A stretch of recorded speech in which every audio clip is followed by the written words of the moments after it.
Hello to all my people, and if you're watching live, checking us out on YouTube, or listening on your favorite podcast provider, you are most definitely my people. Welcome to another episode of Botched Spots and Share Shots. We still have high hopes of delivering quality wrestling content, and if not, we'll sprinkle in some Smacked NXT, so we still get over. I'm your host, a chef by trade, no mark by choice. I am the Will Gray, and I'm glad to be here on this journey. And tonight, that journey is anything goes with Botched Spots and Share Shots. Remember, here at Botched Spots and Share Shots, we're call it in the ring from all the angles. Joining me tonight, Allison. Are my notes right? Is this really happening right now? I think so. Ladies and gentlemen, joining Botched Spots and Share Shots for the first time, he is the host of the Straight Talk podcast. He is co-host of the #1 wrestling podcast on Smackin It Raw. Most importantly, he is the warden of my heart. He is Daddy Vince Delgado. Vince, thank God you finally made it on Botched Spots and Share Shots, man. How are you? Did it. I'm doing well. I'm doing well. I'm glad we finally made this happen. This has been like a 2-3 month journey to finally be able to schedule this to go. It's been a minute. I was on Smackin It Raw with you guys, I think, in January. So yes. I mean, it's been a minute. It's been September now. Minute. It's September now. We were supposed to be on the first debate episode, and then that all got screwed up. Work schedules aren't the easiest things to plan out, but I'm glad to be here. I'm excited, and there's a reunion of sorts here, which makes it even better. I told them as soon as they said you were going to be on the show, I was like, I gotta go. I gotta be on the show. Speaking of, joining us also is the co-host of The Rewind. He is the kennel master of Route 4 Kennels. He is the Devon to my Bubba Ray. RN, welcome back, man. You're a regular on Botched Spots and Share. What it do? This is 2 weeks. No, this is a regular. You're 2 weeks in a row now. Literally, I would say I'm pretty much an official third co-host. When that's cool, I love it. And go Giants. I don't know. I'm not really a co-host. I'm just here to look pretty. You're more like. Speaking of, perched upon her iron throne in the boss bitch's corner, she is the Bonnie to my Clyde. She is the brains of Botched Spots and Share Shots. More importantly, she's the boss bitch, Miss Allison Siegel. Allison, how are you? I'm good. Excellent. Well, guys, it's my favorite episode because there's really nothing to do here. I always start every episode with the same question. What has you pissed off for greatness? That means what has you the most worked up in the world of professional wrestling this week? We'll let the guests go first.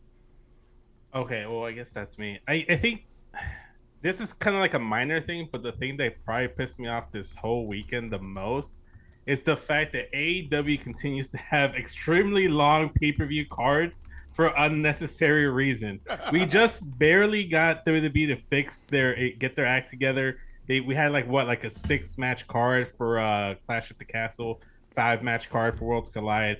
Triple H is doing a good job of condensing the matches so they actually mean more and they get more time. As that banger from Gunther and Sheamus is to be attested to, they had the match, they had the time. AEW had 15 matches. They had 4 or 5 matches on the 0 hour just alone. There was way too many matches that I just didn't care about. Aside from that, I don't know, man, that's just a pet peeve.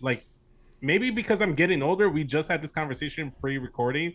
I just hit 30, so I'm starting to get that cranky old man vibes with me. So after 9 p.m., 10 p.m., once we get close to 10 p.m., I'm come on, can we wrap this up? Wrap this shit I up, need to get to bed. I'm trying to get some sleep. So that's what's really boiling my blood right now, man. I need AEW to condense these matches. We talked about that too on the Rewind. Make that shit 2 nights. Make it start off Friday night with Rampage. No, let's not do that. Let's not do that. No, Friday and Saturday night. Why not? Because the thing is, like you said, I don't think it was a lot of matches that I didn't want to see. It was just a lot of matches that I don't fucking remember because I saw a bunch of matches. I thought it was a lot of dope ass matches that was given time. We might have actually remembered them and gave a fuck about them. But because there was so much going on, why do you need 16 3-way matches on a pay-per-view?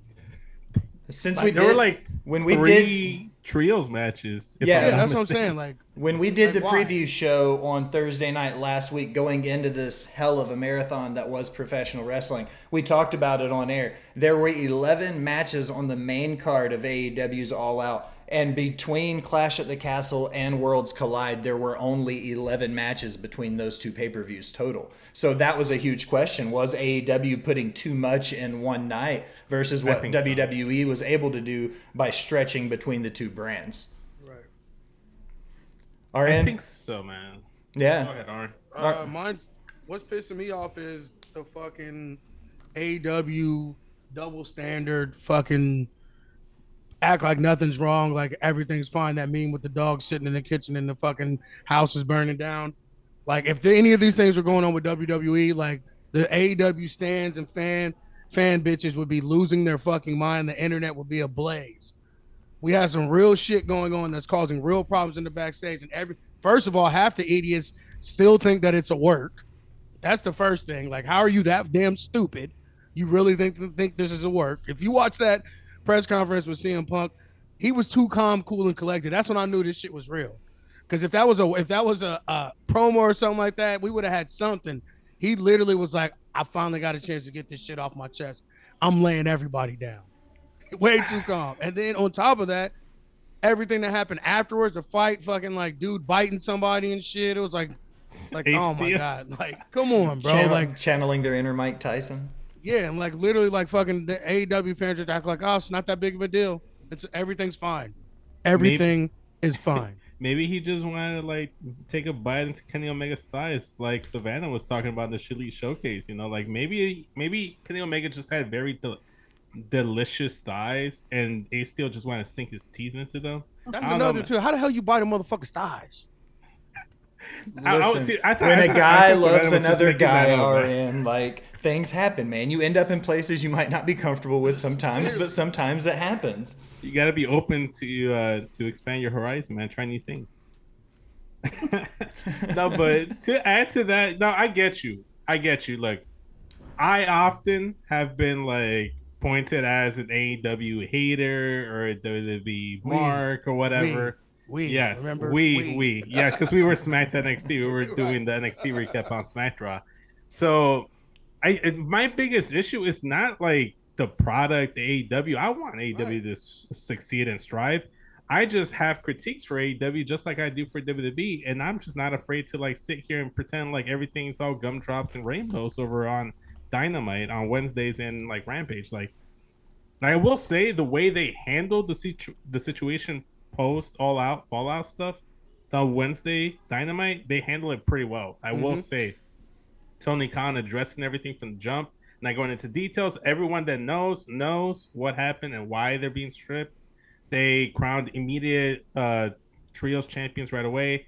The tournament, you know, at least it's not an interim championship, which is one of my things that got me heated. Right. We'll talk more about that later. But I'm with RN, man. Like AEW fans, they need to be able to like point at like things that aren't correct. I'm like, hey, this isn't good. We gotta fix this. You know, you can't just sit here and just be blind to everything. That's the part that I hate is like they can shit on WWE all they want, but as soon as someone says one thing about AEW, here come the girls crying, no offense, out the woodworks about wrestling is this, wrestling is that, AEW's for the fans. Like, cool, no one said it wasn't. All I'm saying is, can I get some consistency on the rules?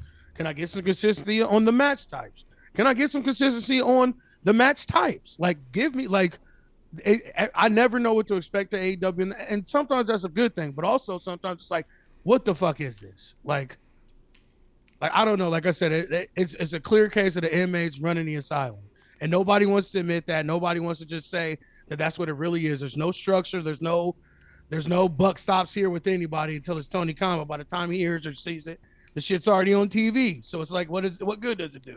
But like I said, this past Wednesday, I feel like I don't know what the structure was or what it was. Supposedly there was a talent meeting that it was headed by Jericho, Danielson, and Mox. Those are three guys that like should be leading your locker room, right? Regardless. So like, I'm glad with what they did. Like I said, you're right, RN, but like I feel like there are making some adjustments. But that's what I'm saying though too is like Jericho, Mox, and Daniel Bryan have been having these critiques about the product and what's going on themselves. Jericho even mentioned almost a year ago on the Stone Cold podcast how some of the younger guys come to him, he helps them with their matches and helps them with their finishes and stuff. Like that's an issue when someone that's not an EVP or not a producer at your company is helping your talent because there's no one there to do it. Like I'm all for it being creative and having a creative outlet. Isn't Jericho? I could have sworn Jericho was the EVP now after Cody left. Well, he could be now, but I'm saying like at the time of when he did that Stone Cold broken skulls thing or whatever. Katie in the chat says there needs to be repercussions for everyone it's involved. It's only fair. This is a good chance for me to, it's early in the episode. I'm going to stretch my legs. I'm going to go ahead and stand up on my front porch and yell at somebody to get off my lawn. Because if you look at wrestling going back far enough, guys, I hate to break it to everyone right now and the guys listening into the chat, and I know this is going to be tough for everyone to believe. This isn't the first fight to happen in a wrestling locker room. No. I really don't know how to say that to you guys. If you go back far enough, I mean, you go back to some of the old dudes, like Bill Watts would have fined him. He would have suspended him. And then when he brought him back, he would have made him work as a tag team just to assert dominance. Like, this is what I'm talking about. This isn't the first time guys have gotten into it. We see things on Dark Side of the Ring with Michaels and Bret Hart, you know, like this isn't the first time major stars have gotten into it in the back. I think this is the first time the dirt sheets to this level have taken it and just ran with it, though, because it seems like everybody has an idea of, you know, how this chicken needs to be fried up, but nobody's ever fried a chicken before. Like, that's the only way to look at it. You know what I mean? Yeah. Like, yeah, I feel you. All right, Allison, I think you're up. Do you have anything that has you pissed off for greatness? That I still don't have Sasha and Naomi back on my TV. I can agree with that. 100%. I think they're long overdue for a return. When do you think it should happen? It should have happened when they did the tag titles final. Like, they should have run in. Like, that would have been, like, the perfect opportunity. Like, I mean, I'll get to this more in like news and headlines, but like they're relisted as active members of the roster, still no merch up, and they're doing all kinds of like WWE events. Like yesterday or a couple days ago, like they were at a Yankees game with Titus and Bailey. Like they're doing events together. So I don't really understand what's happening. I know Sasha has said she's not taking any bookings until January, but she's doing something. Yeah, circumstances have changed with Triple H taking control of the helm. I'll say this, Allison.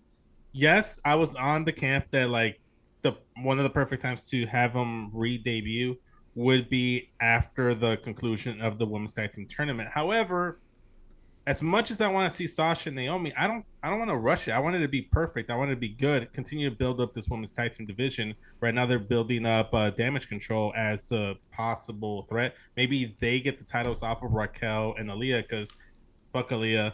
RN knows this. Fuck Aaliyah. I don't want her to be champion. Nothing against Aaliyah, but fuck Aaliyah.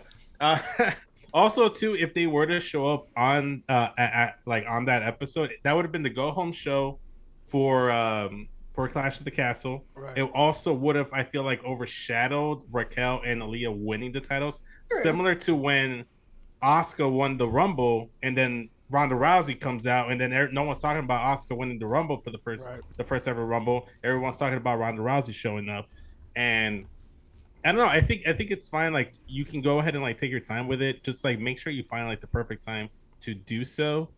And I think it would be like a short-lived thing. Like, it might be like I don't want them to come back together.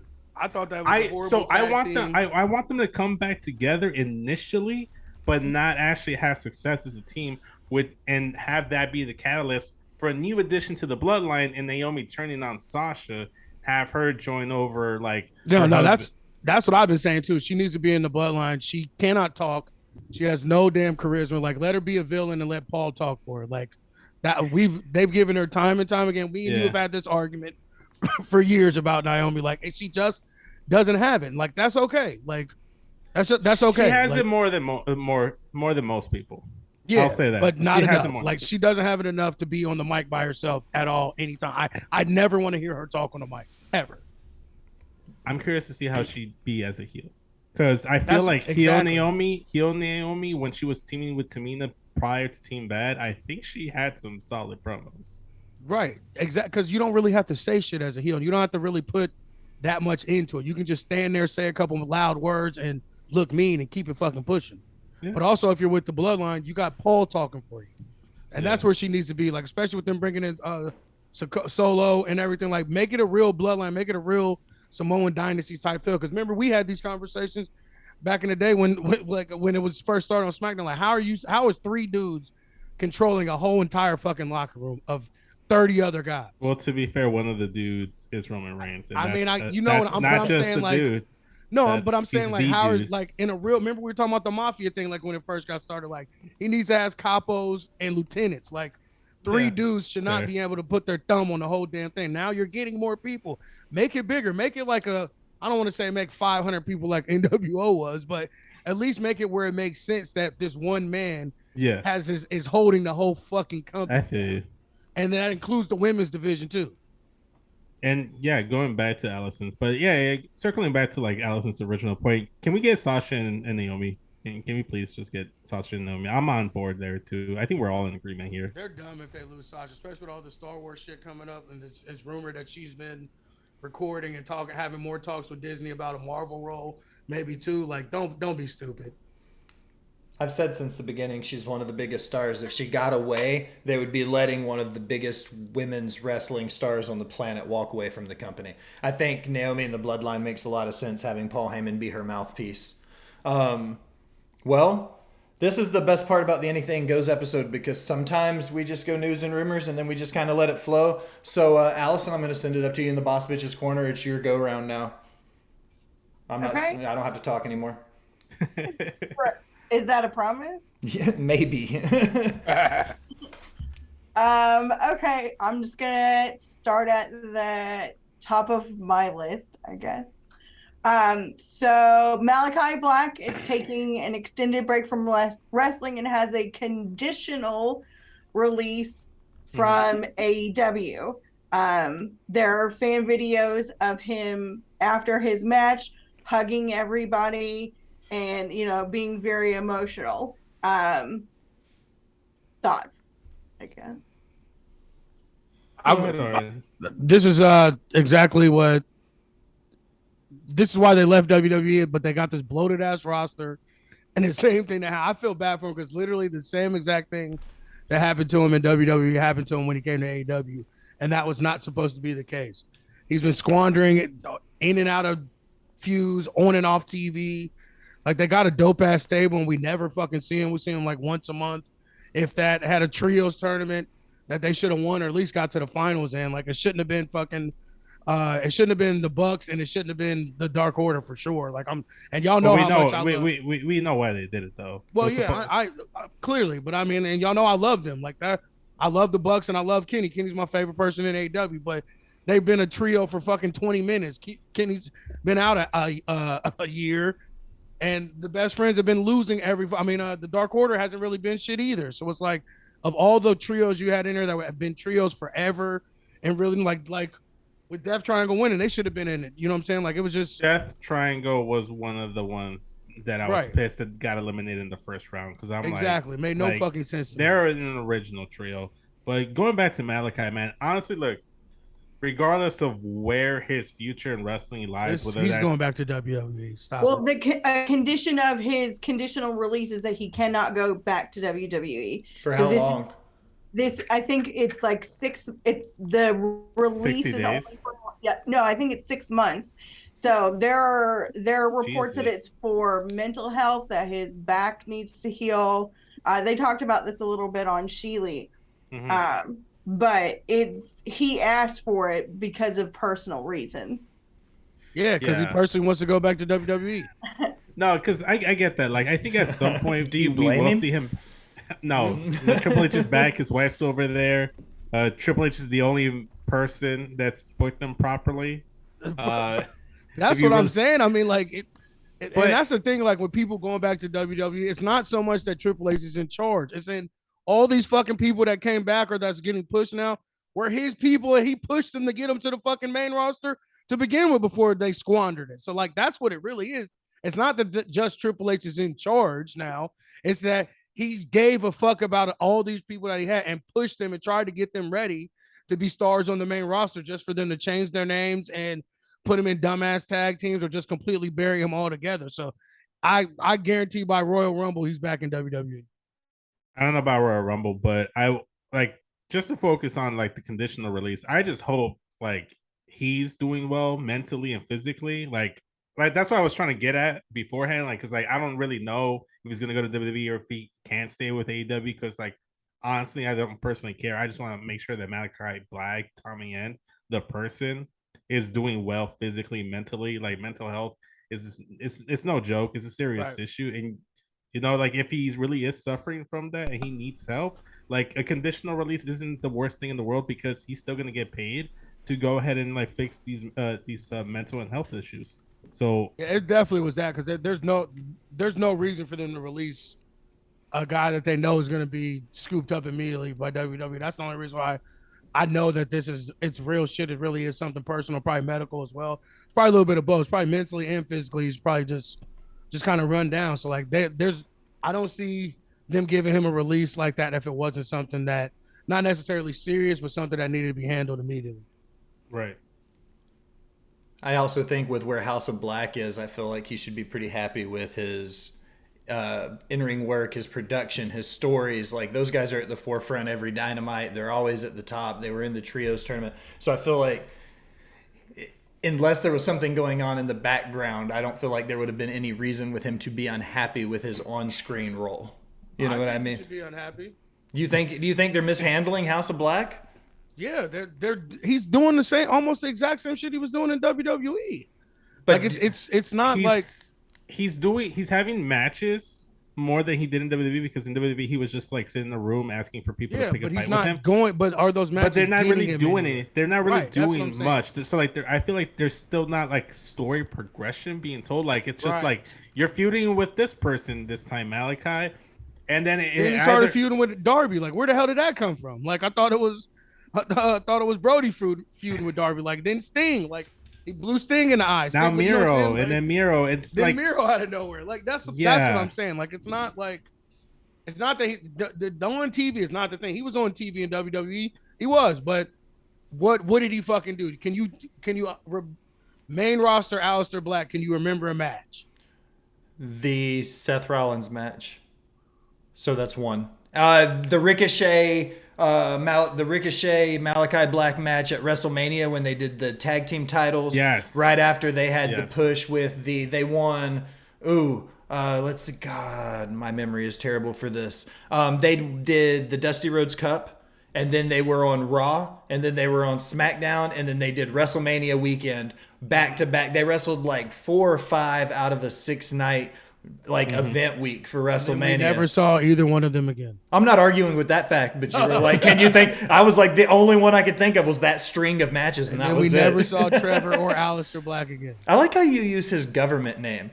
Like, I think that's hilarious. One really funny thing about Ricochet, since we're on topic with him, is he ran in the same circle of backyard wrestlers outside of Paducah, Kentucky that I did with in Clarksville, but we were separated by about 2 years. Because I'm a little so I think that's kind of weird that the same podunk towns where we were wrestling in backyards, like we were wrestling with the same groups of people just a few years apart. So I think it's funny that you call him Trevor. Like, well, a black dude named Trevor for one, and then second of all, if you heard him talk, he sounds like a Trevor. Forgot that was the thing with you, man. Yeah, you don't give Ricochet his proper props. But nah, man. Like, wait, I forgot. What were we talking about? We were talking about Malachi Black, and now we're talking about Ricochet. Yeah. Oh, I digress. But Malachi, that's the best part about these episodes, guys. We really don't have to. I mean, we could talk, but we might end up talking about stuff non-wrestling related. I do have one thing that isn't wrestling related that's coming up on the list. It's video games, and we're going to go off on a fucking tangent when I get there. Okay. Allison, what's next on your list? Katie has a question in the chat, so I'm going to answer her question. Who's going to win Pornhub Poppy, her or Vince?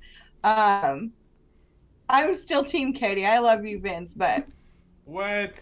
I like Katie. I like Katie more as a person, but I got to go with my ex co-host and close friend, Daddy Vince. I'm gonna call it right now in the race for botch spots and chair shots. Poppy Ritter's in the lead, 5-2-1.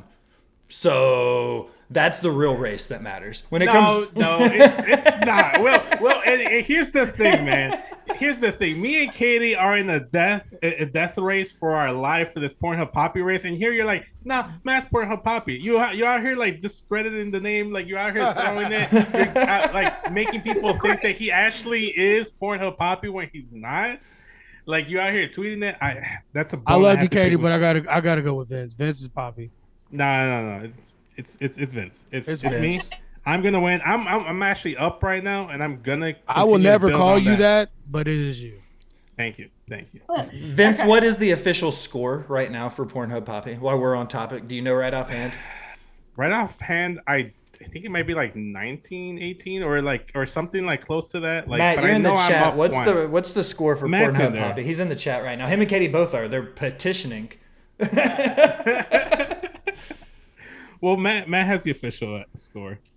And Katie's giving shade to RN about not being like a co-host too. Yeah, but I'm his first. You never forget Never forget your first. Your first Just co-host. ask Matt. Just ask Matt. Katie was a better co-host and a cuter co-host, but Vince was my first. Hey, hold up. I can understand better, but cuter? Ooh, 20 Vince, 19 Katie. Vince does have a slight lead in the race for Pornhub Poppy. There There's you a little go. bit up. There you go. We've been giving Vince shit about Pornhub and being Poppy for about 3 years now on all of it. So I mean, to me, when I think of Pornhub Poppy, I think of Vince. There you Me go. too. There you go. And that I- answers that question. And I did call you the warden of my heart because I thought that would be funny to make fun of Matt a little bit too. Oh no, I love it. I love Uh-huh. it. I'm actually gonna change it into my Twitter bio. Yeah. I'm the warden of Will Gray's heart. You So that's won't. gonna be I my- call it right now. Shit, you must not know me. Right now on air live. I became a Sheamus Stan account and rode with that gimmick and like worked it into a shoot. So I will do it. I will change it. It's funny. We can continue with the show. I do so. Like, This is your segment, Allison. Lead the show. I'm supposed to be. Go. Okay. My next headline is another weekend of pay-per-views, another weekend without a Bray Wyatt debut. There are talks that he's going to maybe join Freddie Prinze Jr. Do you think that he's actually going to come back to wrestling? And where do you think he's going to go? I personally think he's not coming back. But Bray? what do I know? Yeah. I think he's coming back. It'll be a little while. I think Triple H is not stupid, and Triple H will figure it out. He's brought all these other people back that we never thought would be back. So I just give it a matter of time. Like I honestly never thought Braun was going to come back. I was At hoping least not Braun would anytime not soon. come I back. was hoping he wouldn't come back either. And of course, he fucking comes back, does the choo-choo train, and then falls before he does it. So. Before he does it, that was great. That was great. It proved everything I said. Like the dumbest fucking move ever. Then you tripped before you did it. I hope he never does it again. I he just will, don't. unfortunately. With Bray, my biggest thing is there's two big questions when it comes to Wyatt. One is going to be money. Can whoever picks him up, he's going to expect that $2.5 to $3 million, maybe $3.2 million range, which will put him at the very top of AEW's payroll, which will put him in the top 5 of WWE's payroll, and which makes him worth more than Impact. So, like, when it boils down to it, like, I don't think it would have to be who's going to give him the most money. When it comes to creative, I think that's where Freddie Prinze Jr. or an AEW have the advantage, because we know those guys are going to let a name like Bray Wyatt do whatever he wants.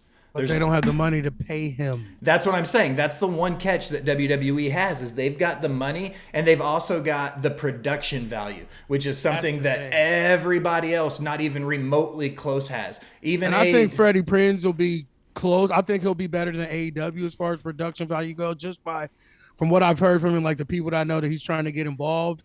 Like I said, it's still going to be a little shitty indie wing, but I think it's going to be.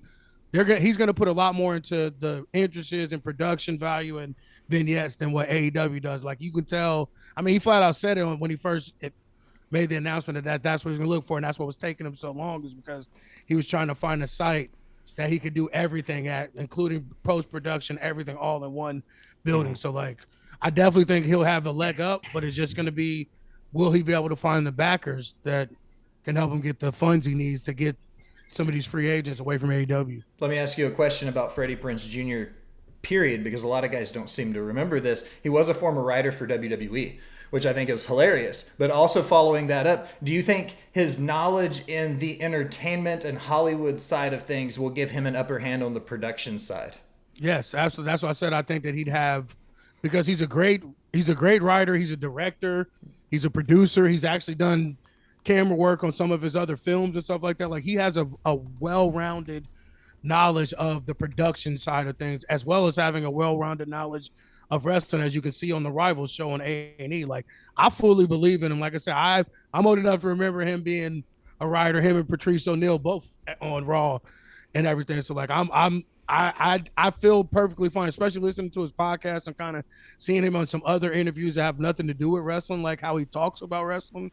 I totally believe in him. Like, I think his thing is, like I said, it's going to be the money. If he can get enough investors to give him like a real actual shot at this, I have the utmost respect, and I believe he can get it off the ground.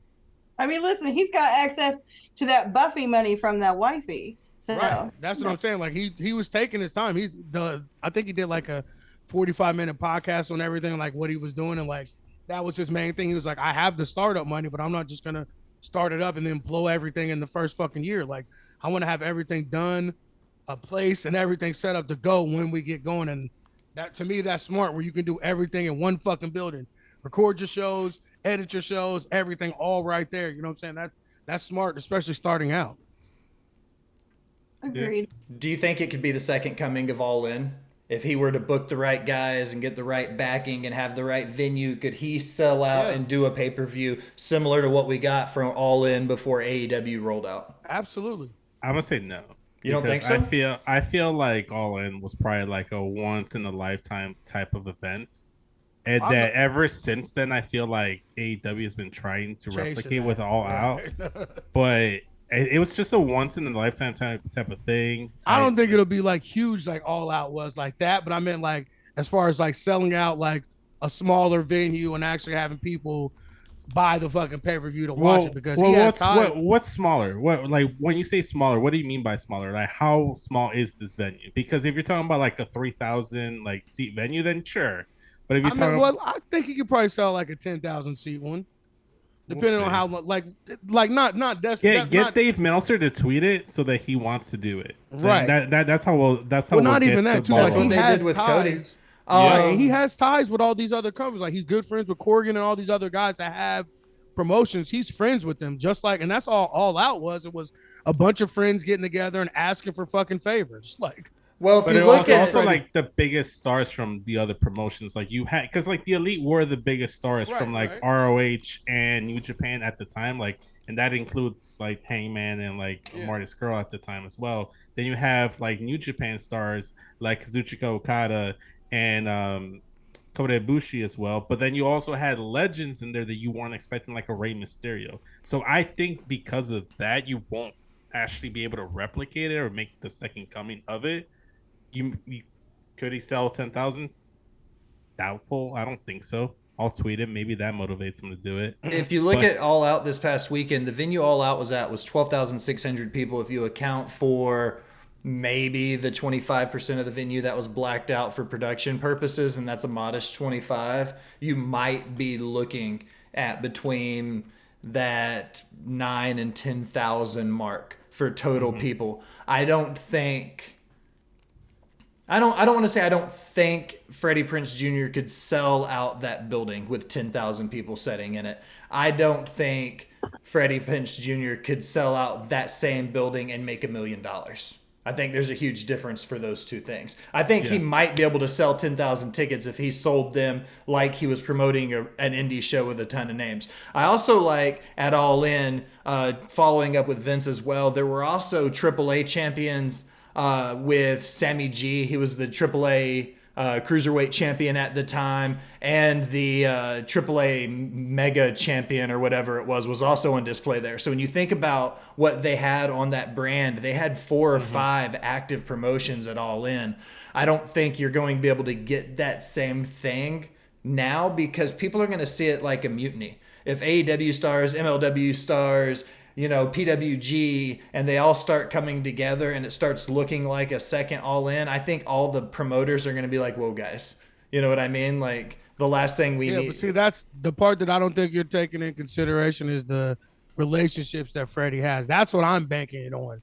I'm not necessarily like, I agree kind of with everything y'all are saying, but from what I know of him and what I've been looking into him and learning from him, like his connections are going to be the difference. And that's all I'm saying about what the original All In. It was about the connections. There was connections to all those different promotions because the EVPs had that connection with all those people.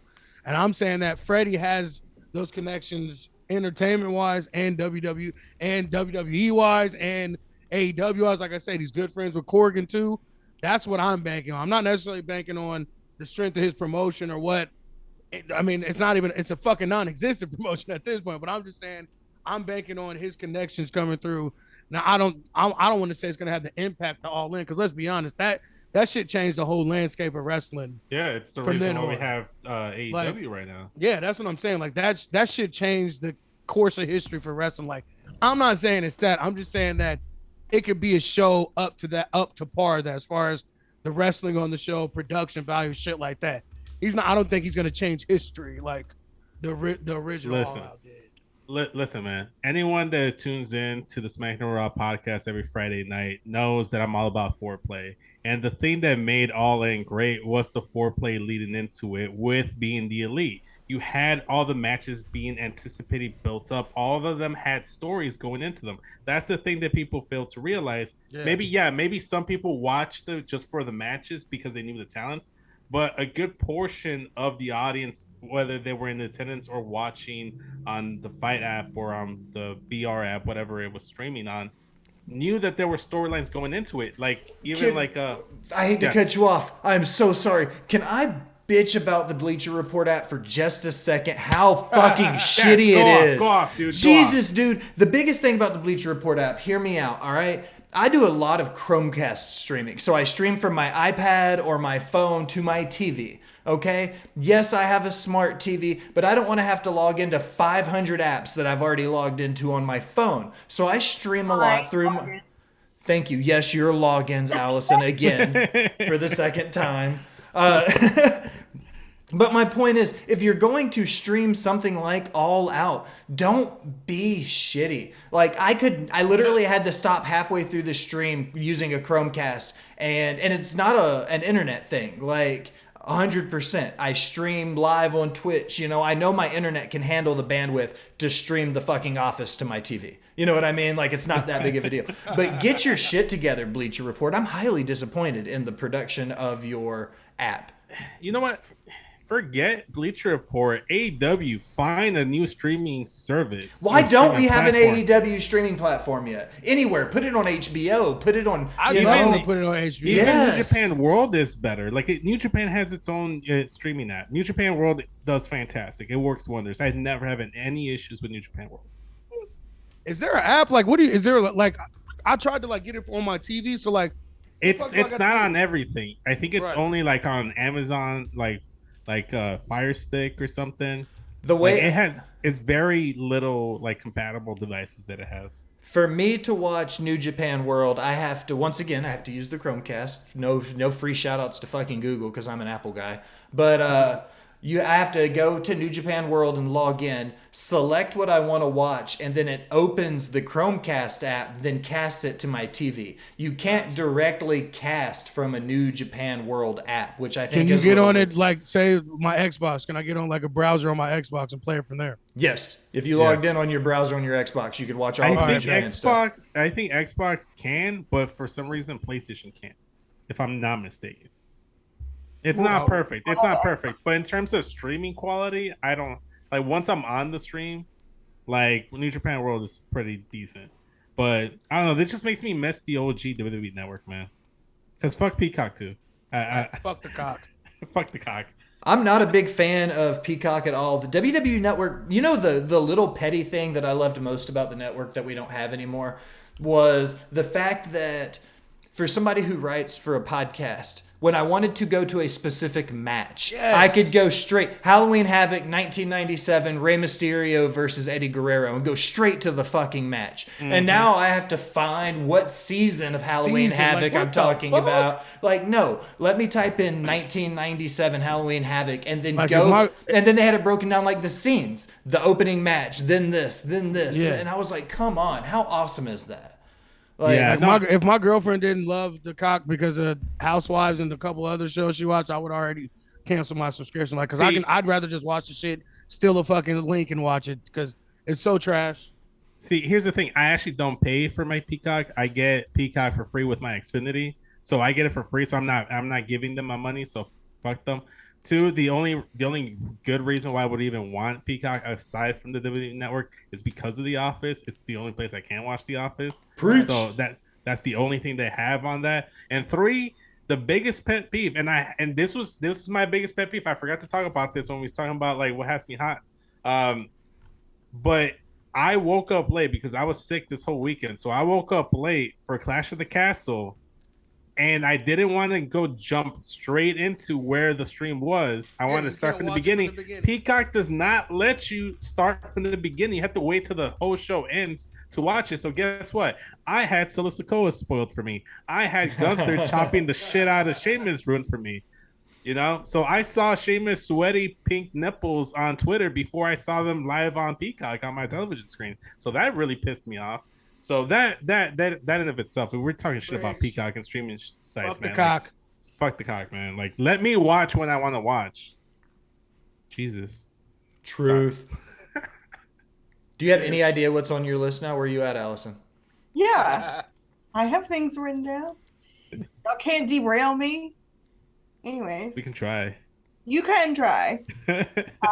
I did get a little distracted by fuck the cock. Where? Anyway, moving right along. Speaking of bad things, Velveteen Dream. Jesus Christ, that's not where I thought you were going with Not that. Patrick. Oh, we're talking about Wow. Patrick Clark. Mr. Jesus. Clark. What about Mr. Clark, Allison? What are we Which gonna? one? I've seen two things. There's been 3 things. Let's see. It started out with him getting in a fight. Yeah, with a dude at a gym. Then he got arrested on a paraphernalia charge. And then And was the EC3. Said that he was filming WWE stars in the bathroom without their consent. Not WWE stars. WWE men superstars. Men. Penis. Man I mean, meat. look, I'm gonna say this. I'm not defending, nor am I playing devil's advocate, nor I'm saying nor that I would do such things. If you I bring, would understand. I would understand if you as a man are into other men and you're into genitalia and you want to see their genitalia, you know, there are peeping toms. He's just a peeping tom, man. I'm not excusing that, but like I'm pretty sure there's some pretty like fascinating genitalia in the men's bro. locker room. Peeping And then- tom is when you just watch. I'm pretty sure that's also a felony, Vince Delgado. Yeah. It is. I'm not condoning it. I'm A just peeping saying. tom is when you just watch for your pleasure. That motherfucker was recording. They said he was like voyeurism. said he was That's like what it laying is. down, like catching angles and shit, bruh. Voyeurism without consent is still a felony. Yes, you're right. You're right. Even if you're gonna do such things, you still need to have consent doing it. But I'm like I said, I'm not excusing it. I'm just saying like there must have been something that he saw in that locker You're room. getting across the line, bruh. You getting that Patrick, that third eye on you, bitch. That's what he had. He Doctor had that- Strange third eye right above Yeah, here. bro, that motherfucker had a That hidden sinister camera eye. in that third eye. Like, oh, guys, what y'all in there doing? I will give him this, and this is credit where credit is due. When he had his angle with Roddy Strong in NXT, and he put Roddy Strong's wife's face on his tights, like Rick Rude did Jake Roberts' old lady back in the day, I was like, hell yeah! I thought that was awesome. The other half of that is Velveteen's a fucking creep, and if I catch a Yes. dude like filming my wee wee without me knowing it, he's catching fucking hands. Just What if period. a girl films your wee wee without you knowing it? Wait, say that again. You're what? If I catch a dude filming my wee wee, Vince, He's gonna You can say catch penis. these. You can say penis. We just said cock. We can say dick. Like we can say the adult words. I say all kinds of things. Okay. All right. Yeah. I just thought you had. Would like, you? like, Do you want me to say cock just so you can hear me say it? Yeah. Say I it. want to know that you're okay with saying the adult verbiage. I want to hear it coming out of that dirty little mouth of yours. Listen here, Vincent Delgado. You're gonna listen, Vincent. Go fuck the cock. I like how this slowly became the Smackin It Raw podcast on Pornhub, minus Matt Ritter. We're gonna change it. We're gonna change the name of the episode. The new episode name is "Fucking Cocks." Fuck the cocks. Oh my god. Have we derailed you yet? No, fuck no. And we were talking about Patrick Clark and how that man's on the downward spiral, basically. He had a great street fight with Adam Cole. Yeah, that's true. Isn't that the last time we saw him? Yeah, Was it a street fight? and then that was right when Dexter Lumis started all the kidnapping shit too. When he started kidnapping people and throwing them in the back of cars and stuff. Yeah, but when like, he does it with love and care. He does. He's tender. He's very tender with it. I mean, Dexter Loomis can kidnap me any day. Thank you. You've been on the show 2 weeks. Like, slow your roll. This is a marathon, not a sprint. It's okay. You can blow your load early. That just means you get to blow it again later on. We do a How weekly long show. for me? Jesus, this is not Smackin It Raw. How did this happen?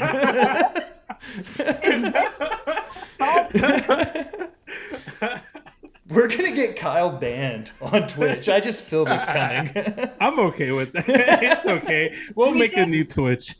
We just need to do the mature audience thing at the beginning. It's fine. We'll make our own Twitch with hookers and blow. I'm in. That sounds like something Tony Khan would want. Matt chimed in and says, listen, while consensual voyeurism exists, voyeurism in and of itself implies one party's lack of consent. I haven't been banned yet. Yeah, we've been on Twitch the last couple weeks. Like, I think it's been like a month straight, like maybe 5 weeks straight now that we've been live on Twitch and YouTube.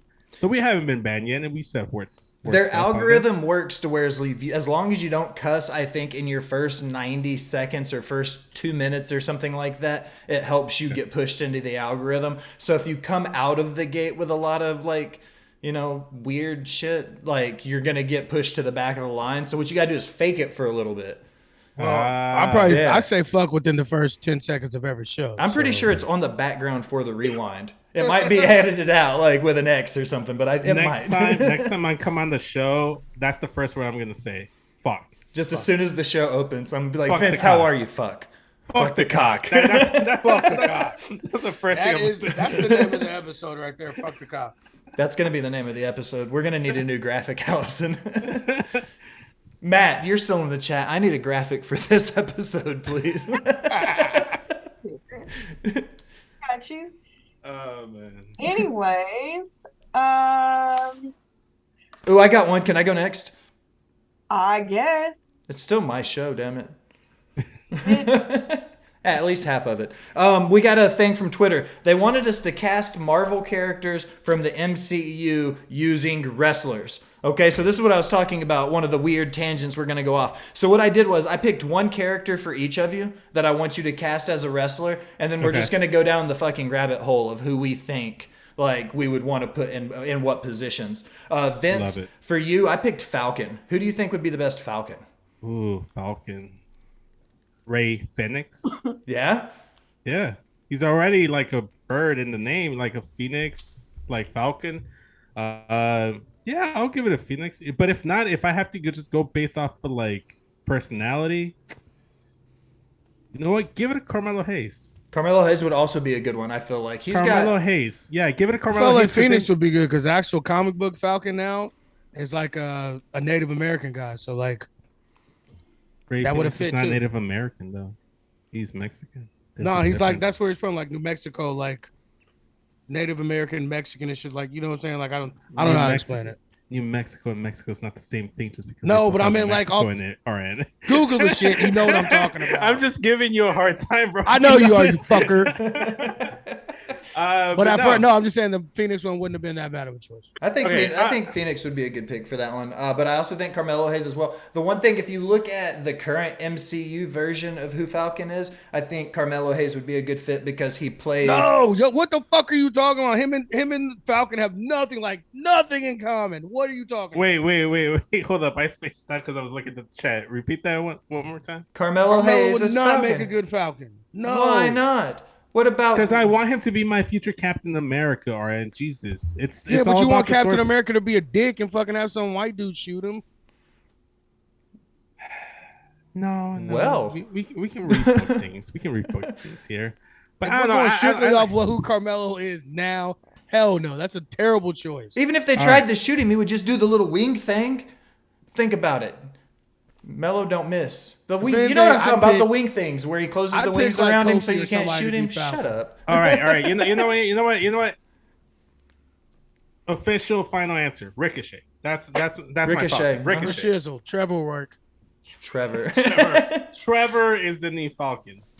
Trevor is the new Falcon. RN, who would you book to play the Winter Soldier?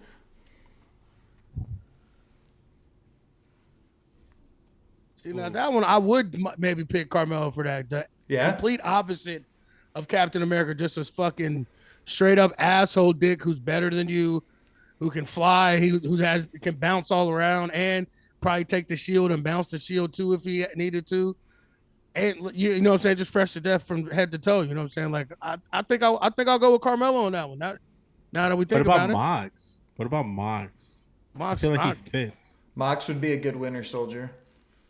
Yeah, I think Mox would be a good Winter Soldier. I think he fit more. I kind of want to give Carmelo Hayes, Miles Morales, Spider-Man if I could. Like that would be a good fit too. Yeah, that would be another good one.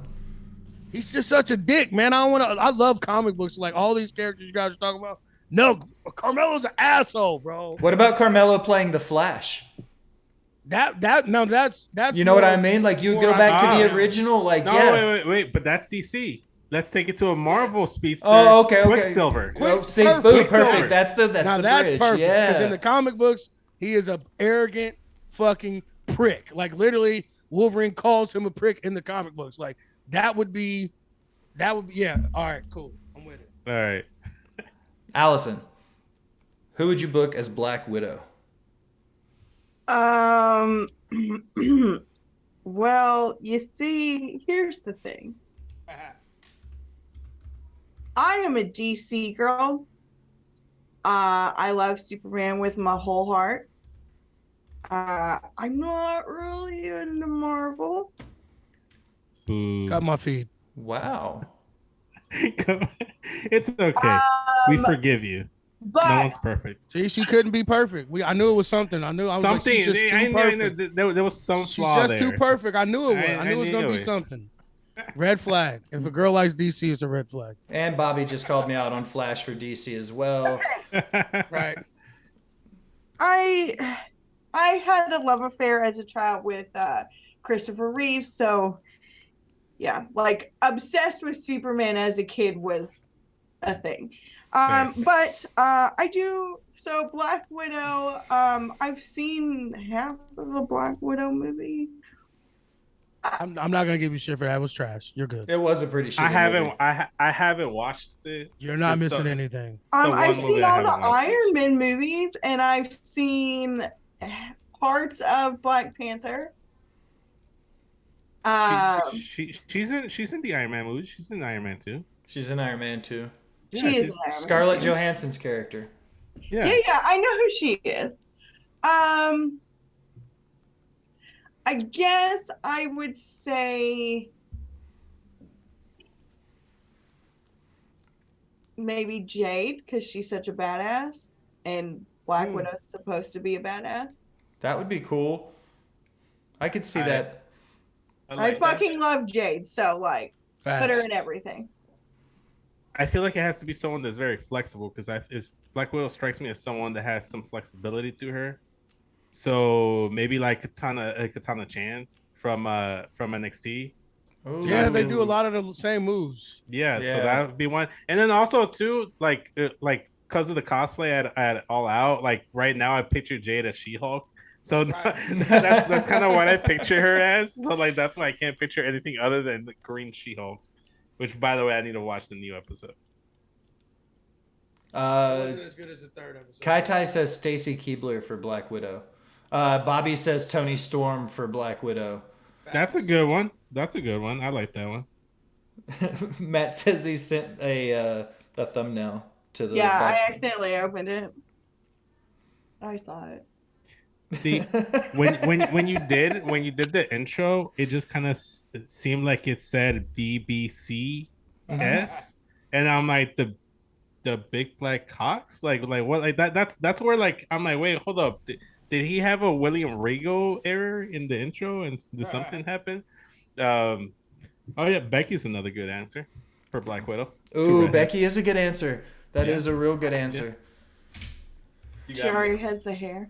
All right, I've got a cool one, and this is going to be a nerd, and it's going to be my way to tie in classic Golden Era wrestling. Captain America, but it's going to be like say your prayers, eat your vitamins, Hulk Hogan. Okay. What the fuck? Okay. And It's then not gonna be the Patriot. No. Like I think it could be the Patriot. maybe, but then for the Winter Soldier. Okay, follow me. The best friend of. The best friend of Captain America, but he's kind of an asshole heel. So I said Randy Savage, but NWO Randy Savage. Ooh. You see what I mean? So only if you booked both of those together, Hulk Hogan as Captain America, and then NWO Randy Savage as the Winter Soldier. Yeah, but America's symbols are red, white, and blue, not just white with a pointy top.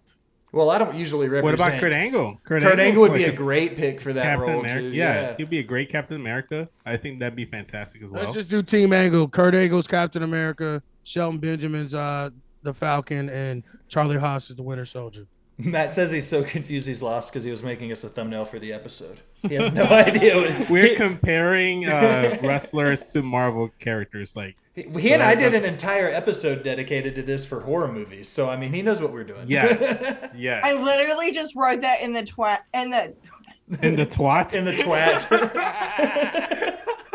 God damn it, Vince! What have you done to our show? Vince shows up one time and Allison gets so flustered she can't speak. Like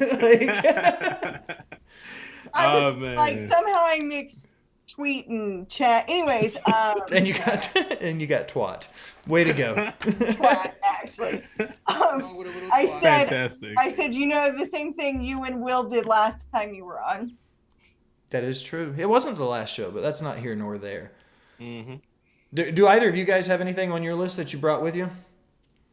Of like topics to talk about? Yeah. Okay. Okay. All right. Let's see. I actually do. I want to talk about. Hold up. I gotta bring it up real quick. The Acclaim. I want to talk about how they're the best thing on AEW. Let's go. I've cooled down on AEW just a little bit because a lot of my faves haven't been booked to win or like haven't been doing much of anything. But the Acclaim is the main reason I tune into it. I'm again, like with the whole Smackin It Raw spirit, I'm gonna spit the fact that they didn't get crowned champions, and I'm also spitting the fact that they got cock blocked on Dynamite with Max Caster's rap, and then Swerve came out. Like, I love me Swerve Strickland, but man, bro, like you gotta let Max Caster go. I get what they were doing. It was like a creative way to like, because everyone knew Max Caster was gonna talk about this, or they wanted Max to talk about this, but the company didn't want him to talk about it. So I just want to like give a shout out to the Acclaim. How I think they should be the AEW Tag Team Champions right now because they're the hottest thing going in that company, and they're all homegrown talent. Like, Here's the thing: Tony Khan, one of the plus that he ever did was pairing Max Caster and Anthony Bowens together and making the Acclaim into a tag team because they weren't teaming prior to AEW. Mm-hmm. So that's a big dub in his win column. So the Acclaim, yeah. So as you know, Swerve in our glory. I mean, you know how I feel about Swerve and Keith Lee. So that they're my two favorite people in AEW right now before Kenny came back. But even I thought that they should have won. The Acclaim should have won. Like the Ass Boys and the Acclaim was the best fucking thing on any wrestling to me. And they were the most over team in wrestling, period. I don't understand why, but AEW always overthinks everything and split them up. Like I know I guess they're building a faction for MJF again, but I just thought breaking them up was the dumbest shit ever. But yeah, the Acclaim, and I got to meet Matt Caster.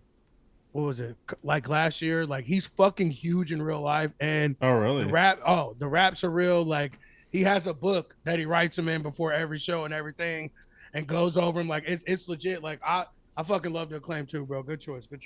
Yeah. I wasn't about them at first, Neither. but the more like I've watched them, like the more I love them. Like, when we first started like doing this show, like I tweeted like how stupid they were because I don't like. It wasn't. I don't know. Like, I feel like he just wasn't as confident with his freestyle, Right. and like that's what That's made it not as good. And now that he's gotten absolutely. more comfortable and he's like really worked on it, like it's fucking fire now. You could tell that before, like when he first started, like he wasn't comfortable saying the shit he was saying. Like, it might have been his idea and it might have been his flows and everything, but you could tell he wasn't quite. He's like, fuck, I hope this doesn't get me heat in the back. You could kind of tell he was like iffy about it. Once he got over that, really got into a groove of it. Like, the raps aren't even the best part. That's just the cherry on the top. Like, they can actually fucking go in the ring. Like, they're dope in the ring. So like, that's why I fuck with him. Like, I fucked with him anyway because of the rap. Like, I never really even paid attention to their matches. Like, half the time I'm not gonna lie to you, I probably turned the channel after they got done rapping. But like, once I really started paying attention, I'm like, fuck, they are dope actually. And then, like I said, I actually got to meet him and everything. Like, they're definitely on like my top tier teams in the business right now. Yeah, I think. Go ahead, Allison. Sorry. I was gonna say I think I said that they were the Wish version of Hero at the beginning. It said that actually. I remember. Damn. No, I'm like one of the biggest John Cena marks out there, and I love Thugonomics Cena. So when I saw Max Caster out here like doing the Thugonomics style rapping, because like we gotta remember John Cena's raps weren't the best. Like, even when he started, like they weren't terrible. Like towards the end, they got like a little creative, but like Max Caster is actually rapping better than John Cena. Yeah, bro, he's spitting, bro. So when you look at AEW and you've got two people on the roster, one of which Allison brought up already, I'm going to ask you guys the same question about Max Caster and the Acclaimed. Jade Cargill. When she first came on, a lot of people gave her a lot of heat. Yes, her first match was with Shaq, but she looked incredibly green. Over the last 2 years, we've seen this like accelerated rise to where she's one of the best performers on their roster. Do you feel like Max Caster and the Acclaimed kind of had the same trajectory? When they first came in, they didn't exactly land quite right, but over the last year or so, they've just skyrocketed to where when they found their groove with the gimmick, it just took off. Yeah, that's exactly you know what I mean? Happened. That's exactly what happened. What's great about both of those examples, Will, is they're both homegrown talents from AEW. And so a lot of people say that there's, and a lot of people say there's nothing but WWE, like ex-WWE guys, like getting over in AEW. And you look at those people, you look at Max Caster, you look at Jade Cargill, another one coming up. He came through the indies, but I feel like a lot of people give him a lot of shit as Orange Cassidy as well. You know, like maybe Orange not Cassidy, man. Maybe not quite to the same extent, but like you think about homegrown guys that are super over. Yeah. That's the list right there. That's the point. When they bring up the WWE guys, that's the point. Wardlow's a perfect was a big example. one. Yeah. That whole MJF controversy really like derailed him because his match at Double or Nothing should have been his Batista moment, and I consistently say that. This past week on Dynamite was the first time I saw them get back to that Wardlow that they were trying to hype back up. So I think they can get back. Wardlow. It took me a while, but I fuck with Wardlow now. Look, I'm not the biggest Wardlow guy. I don't care that much about Wardlow, but I do see that he's a homegrown talent. He's one of the guys that's over by the crowd. It's hard to deny. The thing also, that I don't like MJF about it too. is they make him seem like he's fucking 7 foot tall and he's really 5'11". No, I've seen them. I've seen them. He's like maybe like 4 inches taller than me. That's what I'm saying. He's 5'11", 6 foot at the fucking most. Exactly. 6'2" with his fucking platform wrestling shoes on. Like he's Wardlow. They literally, Wardlow. Dude, I saw him. Like, I saw him like a few feet away from me. He's like maybe like 4 inches taller than me. I'm 5'7", 5'8" on a good day. You know who's surprisingly real fucking big, and I talked about it a few weeks ago, was Billy Gunn. I'm 6 foot tall and I weigh 205. So I'm about a little bit taller than the average cruiserweight with the same weight size. Billy Gunn dwarfed me. Like, he made me look how like did you not know that, bro? I didn't realize how big he was until I walked. Because even like, and believe it or not, Road Dogg's not small either. I like, guess I literally, just didn't realize. Yeah, they are. Yeah, that's. I mean, you can tell Billy Gunn is used because he's like 6'5", 6'6", and he looks like a 7-footer to everybody in AEW. That's, I mean, that right there should be your gauge right there. When all those dudes are 5'8" to 5'10", and they're all coming up to his nutsack. Katie says it's all former champions in AEW, 2 of which are not WWE guys at all, Sammy and Darby. Because Bobby brings up the AEW championship. It is at WWE X is talking about it, and then Katie went off. She uses Hangman as an example of another one. That set everybody off. They're saying Bobby's saying 50% WWE, 50% AEW. But what again? And Katie's kind of an AEW stand too. What people are saying, it's not the number of champions and who's been the champion. It's the fact at the top of the card is always a WWE guy. He may not be the champ all the time, and a WWE guy may not be the champ all the time, but at the top of the fucking card and their biggest fucking feuds and angles, it's always an ex-WWE guy involved. Take it how you want it. It's just brass fucking tacks up. Look what happened in 1991 when Ric Flair came on the scene in WWE, and then what immediately happened in January of 1992 at the Royal Rumble. He went from joining the roster to winning the championship in less than 6 months. True. I mean, I'd argue with the fact that, look at the names. Like, aside from Jericho, like, you look at Bryan Danielson and you look at Mox, those are, like, regardless of, like, WWE or AEW, those are 2 of the bigger wrestlers in North America wrestling, just in general. Well, Bryan like, Danielson, Swerve in Your Glory, WWE guys.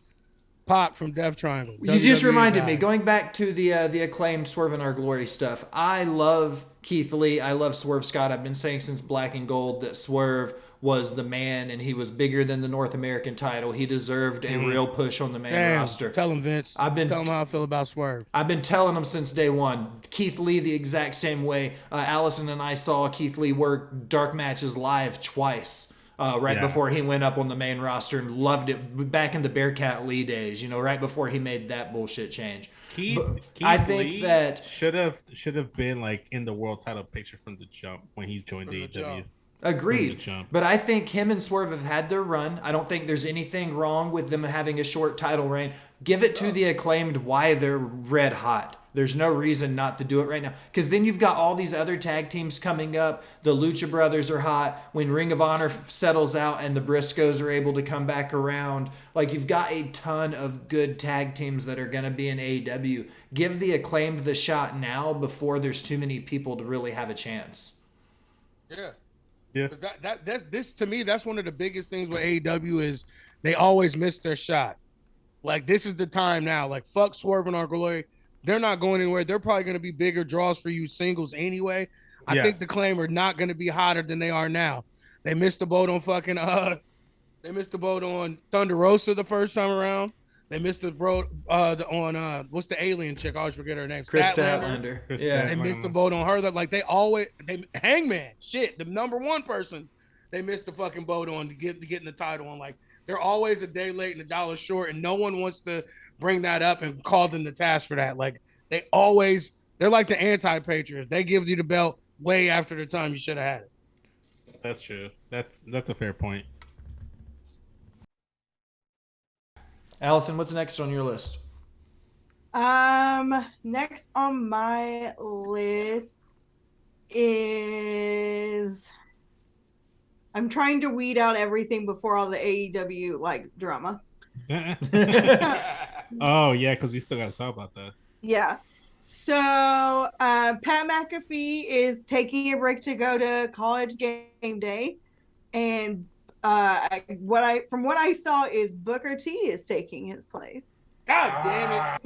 Come on, I got nothing against Booker as a person, as an individual. He's a legend, but him on commentary just ain't it anymore, man. He's trash. My understanding is he's going to be holding the Jim Cornette role when SmackDown first started. When SmackDown first started, they were trying to figure out who was going to be full-time with Michael Cole. So Cornette was bouncing between LVW and SmackDown. So I think that might be what they're doing is they're just using Booker T as a placeholder with Cole until they find somebody that can do it full time. Because if he does game day every Saturday for the next, what is it, national championship is the last week of January, the week before the Super Bowl? First week of January. First week of January. So, I mean, he's gone for 6 months pretty much. I mean, Yeah. yeah, Exactly. roughly. Booker T is ass, bro. I can't stand Booker T, bro. I'm done with him. He's a fucking a cooning ass Uncle Tom. And first of all, he talks like a fucking black exploitation film in 2022. No one knows what the fuck shucky ducky and shucking and jiving is. No normal black person talks like that. Y'all are with me 2 or 3 times a week. Y'all have known me for Vince. Know me. Have you ever heard me say quack quack shucky ducky? I heard him once or twice. I mean, Get the fuck out of here, bro. Booker T is a fucking clowning ass, shucking and jiving coon, bro. Fuck him. Fuck everything about him, and he sucks on commentary. Like no one knows what he's talking about. Like the white people in there just laugh like, "Oh, look at Booker being Booker." He's not talking to anybody. Trust me. No black person knows what he's talking about. The one highlight when he first was doing commentary on SmackDown was his Booker T's Fab Five thing, and he would have like 10 people in his Fab Five every fucking week. That's the only good thing about Booker T on commentary. Bro, I'm done with Booker T. Booker T can suck my balls. Bro. But if we want to talk about like a possible replacement, and UK is not a thing anymore, and shout out to Katie because she mentioned this, Nigel McGuinness and Michael Cole would be fantastic. Yes. Yeah. Nigel McGuinness would be a great color commentator alongside Michael Cole, and I think it'd be great. I think they already have chemistry together, if I'm not mistaken, because I think they called the UK tournament like the first one to crown the UK champion. Right. I think they crowned the tournament together. Yeah. So they have. I forgot chemistry. that was Cole. Correct. Yeah, that was Cole. Because Cole can actually commentate when he doesn't have Vince McMahon in his ear. Right, exactly. You're right. When they took Vince out, he changed his commentary style. I completely agree with that for sure. I just lost my. I just had a brain fart. Mamma Mia. What's his name? Mauro Ranallo. Yeah, Mauro. Bring Mauro back. You don't like Mauro? No. I liked Mauro. He was cool. But I'm tired of all the pop culture references, man. Like, it was fun. It was an era of SmackDown Live. I don't think him and Michael Cole would mesh too well. Yeah, that's my thing. Like, I don't think they would. You can't have 2 straight men. You gotta have a color guy. I don't think him and Michael. Yeah. I don't think they would mesh well. Well, that's not true. I think they would mesh well. I think it'd be off. That's true. They're both super dope and professional. They can make it work. I don't know how the vibe will be with both of them. That's true. See, William Regal would be fantastic. I think Regal as a full-time commentary would do great. Yeah. Because he has some weird shucky ducky type shit too with him flirting with I was about Excalibur every fucking week. Imagine, I can just imagine him doing that every single week on SmackDown. I'm all for it. RN, you got anything on your list? Before we deep dive, we haven't even started talking about AEW. I can only fucking imagine what Allison has on her list for AEW. Yeah, I wanted to know, being that it's a Smacked NXT reunion, what does Vince think about the new NXT 2.0 and who is his favorite? Give me your top female and top male in NXT 2.0. Ooh, I'm going to chime in after Vince are in. I got mine lined up for you. So initially when it happened, I hated the move. I hated transition. I hated the we never talked about it, but I hated the transition. Overall, as its own separate thing in a bubble, NXT 2.0 isn't bad. It's what it's supposed to be. If you really go back and watch the original incarnation of NXT, not the game show one, but like when they actually became a wrestling show. Right. That's exactly what NXT used to be. You had like guys like Bo Dallas and like Tyler Black, not Seth Rollins. You had all those guys, Biggie Lengths. Exactly. You had all those people wrestling and stuff, and like people building up their characters. So it feels very similar to that. So I've turned around to it. I think it's better than it was for sure. And I just warmed up to it. Like I've accepted that it's not going to be black and gold, but it's its own separate thing, and it as itself, it's solid. I like it. It's really good wrestling. It's pretty good. In terms of my favorite wrestlers right now on the brand, women wrestler, it's a tie right now. Right now it's Roxanne Perez, aka Roxy. I love her because I actually got to meet her I accidentally met her one time, not knowing it was Roxy before she even had a name. So there was that, and it's tied between her and Gigi Dolan because I love me Gigi Dolan. Priscilla Kelly on the Indies before she signed with NXT. Mm-hmm. And in terms of the male superstar, I would have said Solo Sikoa, but now he's on SmackDown, so I'm gonna have to go. You know what? Give me Quincy Acey, the new guy on the block. I like what he's doing. I like the whole gimmick. It's like him like just checking out Ricochet on Twitter was fucking hilarious while he's working out. So yeah. So right now that's what I'm liking.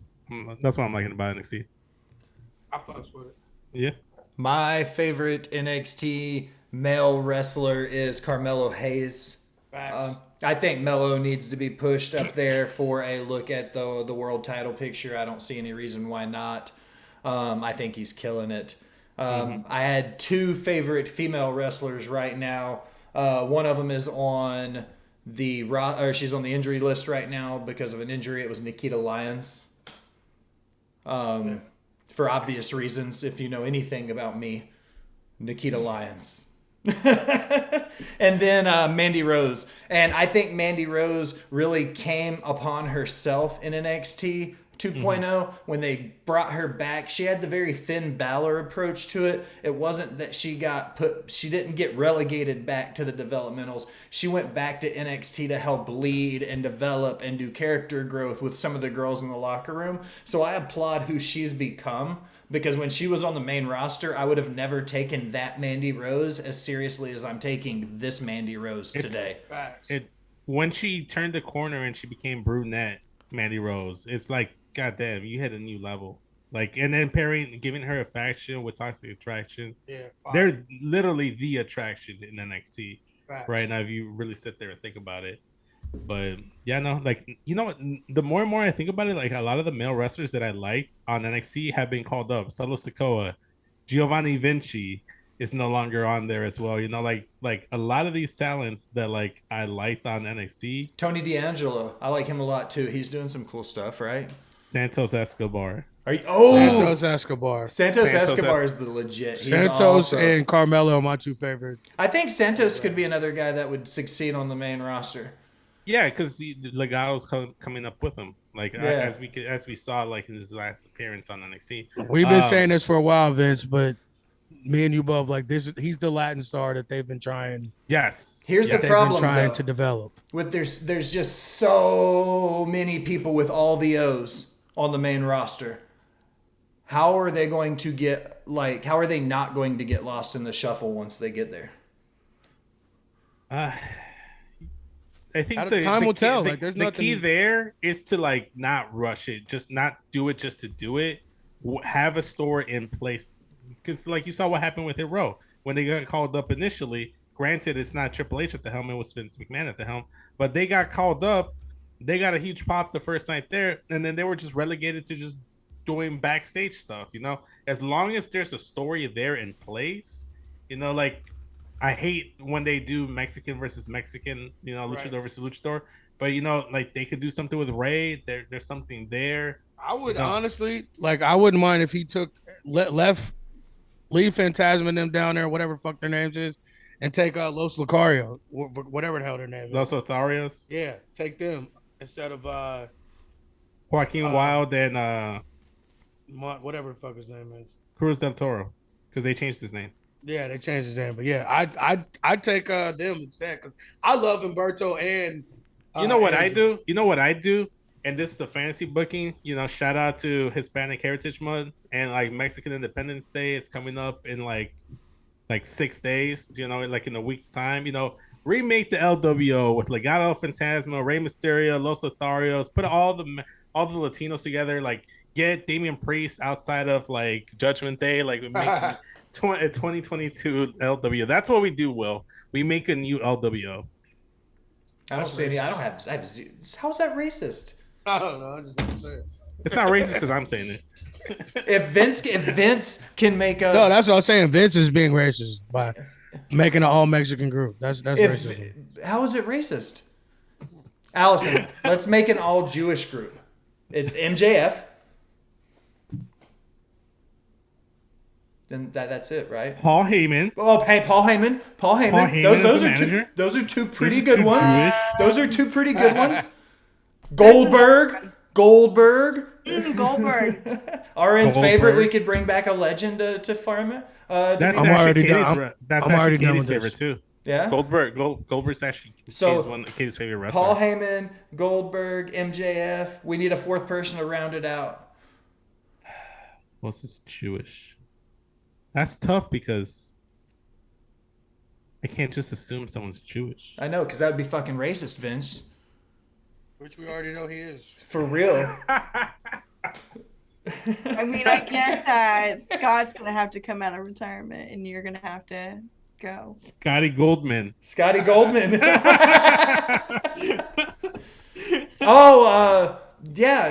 Bobby chimed in too. Colt Cabana.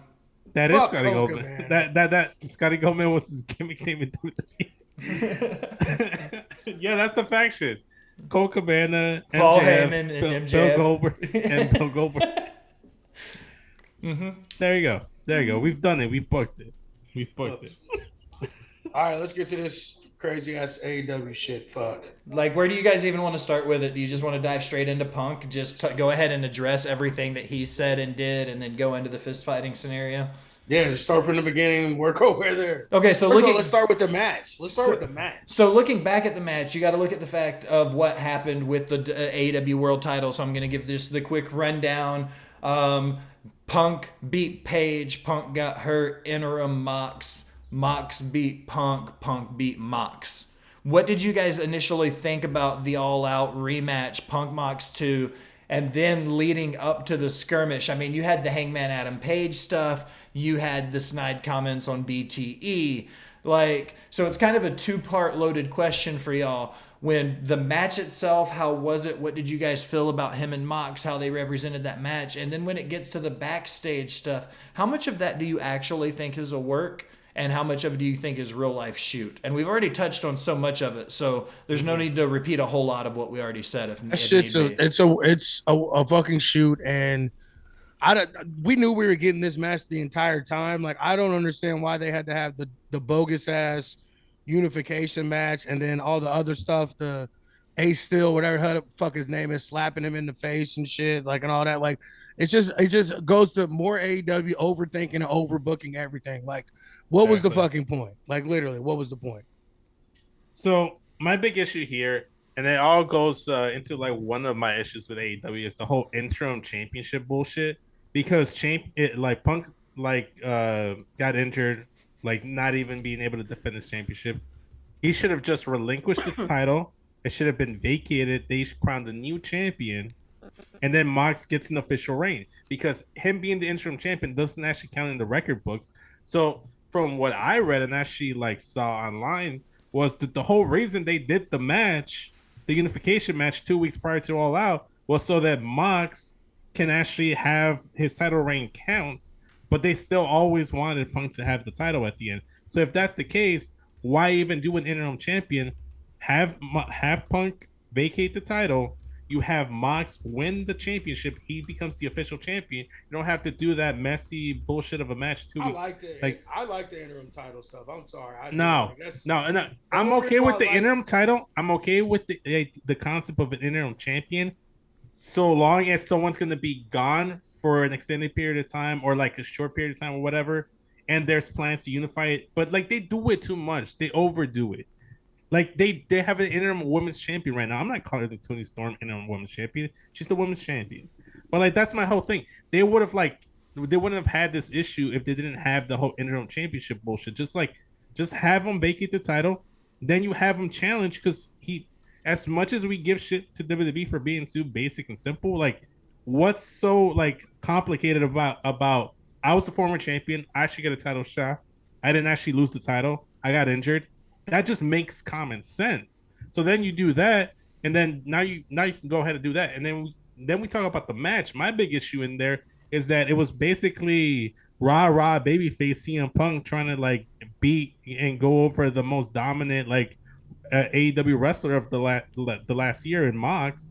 Like Tony Khan said that he hasn't lost in a singles match. He hasn't been pinned in any kind of match since like a year from now. Like it's been forever since Mox has lost. So I think when he lost the AEW title was the last time he lost a singles match, or pretty close to it. Exactly. And that's my whole issue with it. It's like the match would have played better, in my opinion, if it was CM Punk doing everything he could to try to win, and then mid-match he realizes he can't out-wrestle Mox, and he has to cheat to win, and he turns heel, because Chicago is the one crowd in the entire country that will still cheer for a CM Punk heel turn. Everyone else is gonna boo it, but Chicago, we like our Chicago. We like jerks. We like thickheads. We support Chicago regardless. But they booed him when MJF came out. I don't think they booed him. I think they just were cheering MJF, which is worse. Were either of you fooled even the slightest with MJF coming out playing babyface on Wednesday night? Did either of you buy it for half a second about him coming out? Okay. Because for half a second, I was like, this is like, you'd have to understand why. Tony Khan looking at MJF and going, go out there and be the biggest fucking babyface you can to make those people eat out of your hands. Part of you would almost believe TK would try to push that over. I think it caught MJF off guard that they cheered him like that. Like, I thought he thought he was going to come out, especially in Chicago, to a fucking symphony of boos and fuck you, we hate you. And I think you could clearly tell that it caught him off guard that he was getting cheered louder than CM Punk was after CM Punk just won the fucking world title. Bobby brings up a good point. He says use the old NWA 30-day rule. If you can't defend in that time, you have to give it up. That's what I brought up in the group thread the other day when we were talking about it. Yeah. That if you can't defend it in 30 days, get rid of the belt. You got it. I just like the interim because in real sports, that's how it is. And it makes sense if you're an interim champion that the first time the original champ comes back, they're next in fucking line. No matter what your feud is or what you got going on, when the champ comes back. I get that. Like the concept of the interim champion, it's not like a bad one, but it is flawed in the way it's being executed by Tony Khan because it's being oversaturated. Is being overused on that's AEW. Him overbooking. That's it. Everything. Like if it's an injury or whatever, like I can understand like having an interim champion when Cody had COVID, like that makes sense. He's gonna be able to wrestle. He just can't wrestle within the next couple of weeks. Interim champion, sure, like that makes sense. But I don't know, man. Like I think he just overdoes it. I think he just overuses it. I don't know. Allison's looking at me like, Vince, you're not making sense. No. Just like just because Cody had COVID, like I thought that was a dumb reason to do an interim. That's the perfect example to use the 30-day rule because he's only going to miss 2 TV tapings. Yeah, like why even? He's just not defending. I mean, how often does Roman defend his belt? Never. So that's Roman. He gets special privilege. I know, but I'm just saying, like. Do you want to know something weird about Roman's work rate? If you take all the highest grossing, biggest draw workers in the world, your Okadas, your Moxleys, everybody that's at the top, Roman works the least of everybody. You should. You think he's at that point where that's okay, though? Oh, yeah. I mean, he's not a part-time guy. He's a part-time guy, if that makes sense. He's a part-time wrestling guy, but he shows up more frequently on TV. I'll say that. I only have an issue right now because he's the undisputed, unified, universal WWE champion of the world or whatever. Yeah. When he was just the universal champion, I didn't give 2 fucks about it. But right now, I'm kind of having some issues because guys like Drew should have that title. Drop the belt to Drew, but keep the universal title so the title reign keeps running. Let him go to 4 digits and then or fucking give Drew or one of them the Intercontinental title or the U.S. title like Bobby has, and let them be the man on the show till Roman's ready to defend against somebody. That's what they should have been doing, like they used to do when we had the Undisputed Championship and it was the shit was bouncing back and forth. The U.S. title and the Intercontinental title were at the top of the show and they had it on a workhorse guy that could fucking do something with it. Like it's all ass backwards to me. But he shouldn't have both the belts. Sorry, man. I got thrown off by JJ in the chat. She's like, it took the Queen's demise for me to show up on Botched spots. And I said, yeah, the Queen died and Vince is here, so we're going to declare an heir. On air. By the way, Vince, we've got to pick who the new Queen of England is. I forgot to tell you. Oh, okay. So is that my next title? Like, can Matt introduce me on Smackin It Raw as the Queen of England now? Matt, the Queen. You're still there. Make sure you remember that for tomorrow night. The Queen of England, Vince Delgado. Oh Lord. Oh my! Matt says nope, but it's okay. He doesn't like fun. Man, like, you know what? Going into this whole like backstage stuff with everything, it's like I just want to say that this all started because apparently Hangman was talking shit, like coming to assumptions about the Colt Cabana stuff with CM Punk. So that I get, but CM Punk's out here talking about how like, oh, he should have went up to me. You have an issue, come interested in me. And from everything I've read, that's exactly what the Elite did. They went and like got like executives. They want like talent relations. They got people to go into that locker room. You know, it escalated and like it went into a whole spiral. But like that was the whole conversation there. Like they should have had that conversation. This kind of goes back to Tony Khan as well, because he should have been able to like kind of like right the ship. And like what RM was talking about, there's no structure there. They need a structure.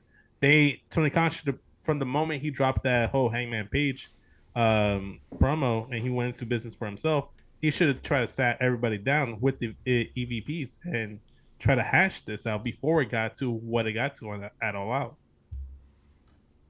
Yeah, I mean, I said all that. Like I said, it's they can downplay it all they want, but I know when a man's fed up and when he's over some shit. And he was, when I first saw that clip, just how cool, calm, and collected he was. Like, nothing about that screamed fucking work to me. Like, that all was shoot to me. So they all got suspended. Fuck it, it's over with. But let this have been WWE, the internet would have been ablaze. Yeah. And here's the thing. I feel like there's Punk's side of the story, there's the Elite side of the story, and somewhere in between is the truth. There's three sides to every story. There's your side, her side, and the truth every time. Yeah, exactly. Exactly. Mm-hmm. Every single time. Perspective is a bitch. Yeah, because the way CM Punk painted it, like his side of the camp was like they came in super kicking doors and like shouting and being obscene and all this stuff. And if you talk about on the Buck side, they came in trying to knock and peacefully like talk to Punk. And the minute they walked in through the door, Punk goes out there swinging, which that might be a lie. We've seen him fight in the UFC. He can't actually swing. So I don't think that would have been his first move. Ace Steel biting, throwing chairs. This feels like an episode of the Boondocks. Throwing chairs and biting people. Did you see the Kenny Omega sign that had the big bite taken out of the corner of it on Wednesday night? Oh no, I didn't. Yeah. I didn't. Oh my god, that's hilarious. That's hilarious. I gotta go back and watch that. Yeah, there was. I saw it. I'll see if I can find it and send it to you on Twitter. We know they didn't kick the door in because it would have not sold it. That's what Kai says. And also think about it, and I'm going to assume that the two of you and Allison, I'm pretty sure you've probably been a scrap in your life. What are the chances if you get in a real fist fight, you're gonna throw a fucking super kick at somebody? Like, let's be honest about that. Like, if you're trying to fight somebody, you're not going to super kick them. I've seen somebody try and do that shit one time in a fight and got his nuts kicked the fuck off. Went for a fucking super kick, dude just literally Spartan kicked him right in the balls. And that guy on top of him pounded his fucking face off. It just sounds ridiculous to me, and the whole them fighting backstage is petty. Like I said, if you went back to the 80s, this isn't the first time the boys were like fighting in the locker room. It won't be the last time. It's only such a big deal because of who it involves. That's it. Period. Right. JJ says she's pulling out. She's pulling out the glove. Like our Anderson. Listen, I'm gonna pick JJ as my partner in a fight any day. Oh yeah, she's coming in ready to load. But yeah, no, you don't. Pineapple she pizza said on the road. She said she was so confused. She says, "I pop in and I'm just thrown way off." Like she has no idea what's even happening right now. Basically, like this shit is a dead horse. Like if we It's so fucking like worthless. Like Shoot first, ask questions later. You know what you do if you're in the fight, you kick him in the dick like Dominic Mysterio did to Edge. I'm gonna 100% tell you, I'm gonna fight dirty. 0% chance. If I'm in the street, I'm going to fight dirty. I'm swinging first. Yeah. I'm throwing dirt in your eyes. Prison fight shit. Like I've literally smacked the shit out of probably 3 or 4 dudes in my life that said, "You hit me first." Okay. I'm not messing up this Mitchell and Ness jersey, bitch. Mm-hmm. Oh my god. I think that the whole thing is, like I said, I just keep going back to it. It's only such a big deal because of who it is. And I feel like the whole Colt Cabana thing, let's talk about the fact they brought some shit up from 12 years ago. Like, why is that still being talked about? Colt Cabana is in Ring of Honor now. He's not even on the AEW. Well, that's main why. roster. That's what they were saying. Like, that's what it was because of. But fuck Colt Cabana. Like, who's going to be like, oh, man, I really wish Colt Cabana was still in AEW. No, Get but the you know fuck out of here. You know what? Like, it's more like the locker room system. Like, he was a good locker room presence to have. He was like well liked by people. Man, fuck off, bro. It's Colt Cabana, bro. Look, I get that, but every team needs their Udonis Haslam. Every team needs their Brian Scalabrine to ride the bench and not actually do it. I wouldn't even put. They ain't even. Colt Cabana's not even Haslam or Scalabrine, bro. Scalabrine. Nobody's ever been like, put that Colt Cabana match on. The fuck out of here. You know what? I will say he had a very fun match with Toru I don't wanna Yano. hear it. Stop. They had that was trash too. Stop. I can't think of one. Yano is Japanese fucking Colt Cabana. Colt Cabana versus Japanese Colt Cabana. Right. Get the fuck out of here, bro. That was a fun match, man. I can't think of one Colt Cabana match. Would you ever watch it again? Would you be like, you know what? I'll go back and check that. I was live. You didn't answer the question. Would you go back and watch it again? Yeah, I would. I like comedy wrestling. I think comedy wrestling. Stop. I do not like comedy wrestling. No motherfucking person live like, you know what? I'm in the mood for a Colt Cabana match. Hell yeah, give me Colt Cabana. Why did that sound so seductive when you said it? Do we need You know what? I'll go one better. Give me a Scotty Goldman match. That's what I want. Yeah, you might have somebody ask for that before they ask for a fucking Colt Cabana match. Oh my god. Who was the guy that we watched Matt Cardona wrestle the other night? Ronaldo? Yeah, like Ronaldo Freeman from NWA. Yeah. I want to see a Ronaldo Freeman versus Marco Stunt match. That's what I want to see. It's not Freeman. Is it Freeman? Yeah, him and Rush are brothers. Are you gonna Google it? No, he's doing a match with Tyler tomorrow. Where? Please hold. This show is derailing. Guys, Kyle said on Twitter he wants to know what we think AEW might look like, though, without Punk or the Elite in the short term. Fine. What do you mean? We pretty much everything. We have 400 wrestlers. Like, they're straight. Like, for a good spell there, the Elite weren't actually on TV like that regularly. Right. Yes, it's all Elite wrestling, but if you really think about it, like, CM Punk could be gone tomorrow, and I don't think they miss a beat. I feel like the bigger hole heel, the bigger hole to fill here would be the Elite being gone. But without them, I don't think AEW misses a beat because they still have FTR. They still have Lucha Kenny's Bros. Been gone a year. Like, we keep forgetting he's only had 2 matches since he's been back. Look, so like, you say he's your favorite guy on AEW. He's probably one of my least favorite guys in AEW. I can't get behind the Kenny Omega match anymore, man. Like when he was in New Japan, he was the cleaner. When he was the leader of the Bullet Club, sure, he was more serious. This new Kenny Omega, I just can't get behind, man. He just kind of feels like he's like Seth Rollins. He cannot be a face. He can't be a face. He is the Dollar General version of Seth Rollins in AEW.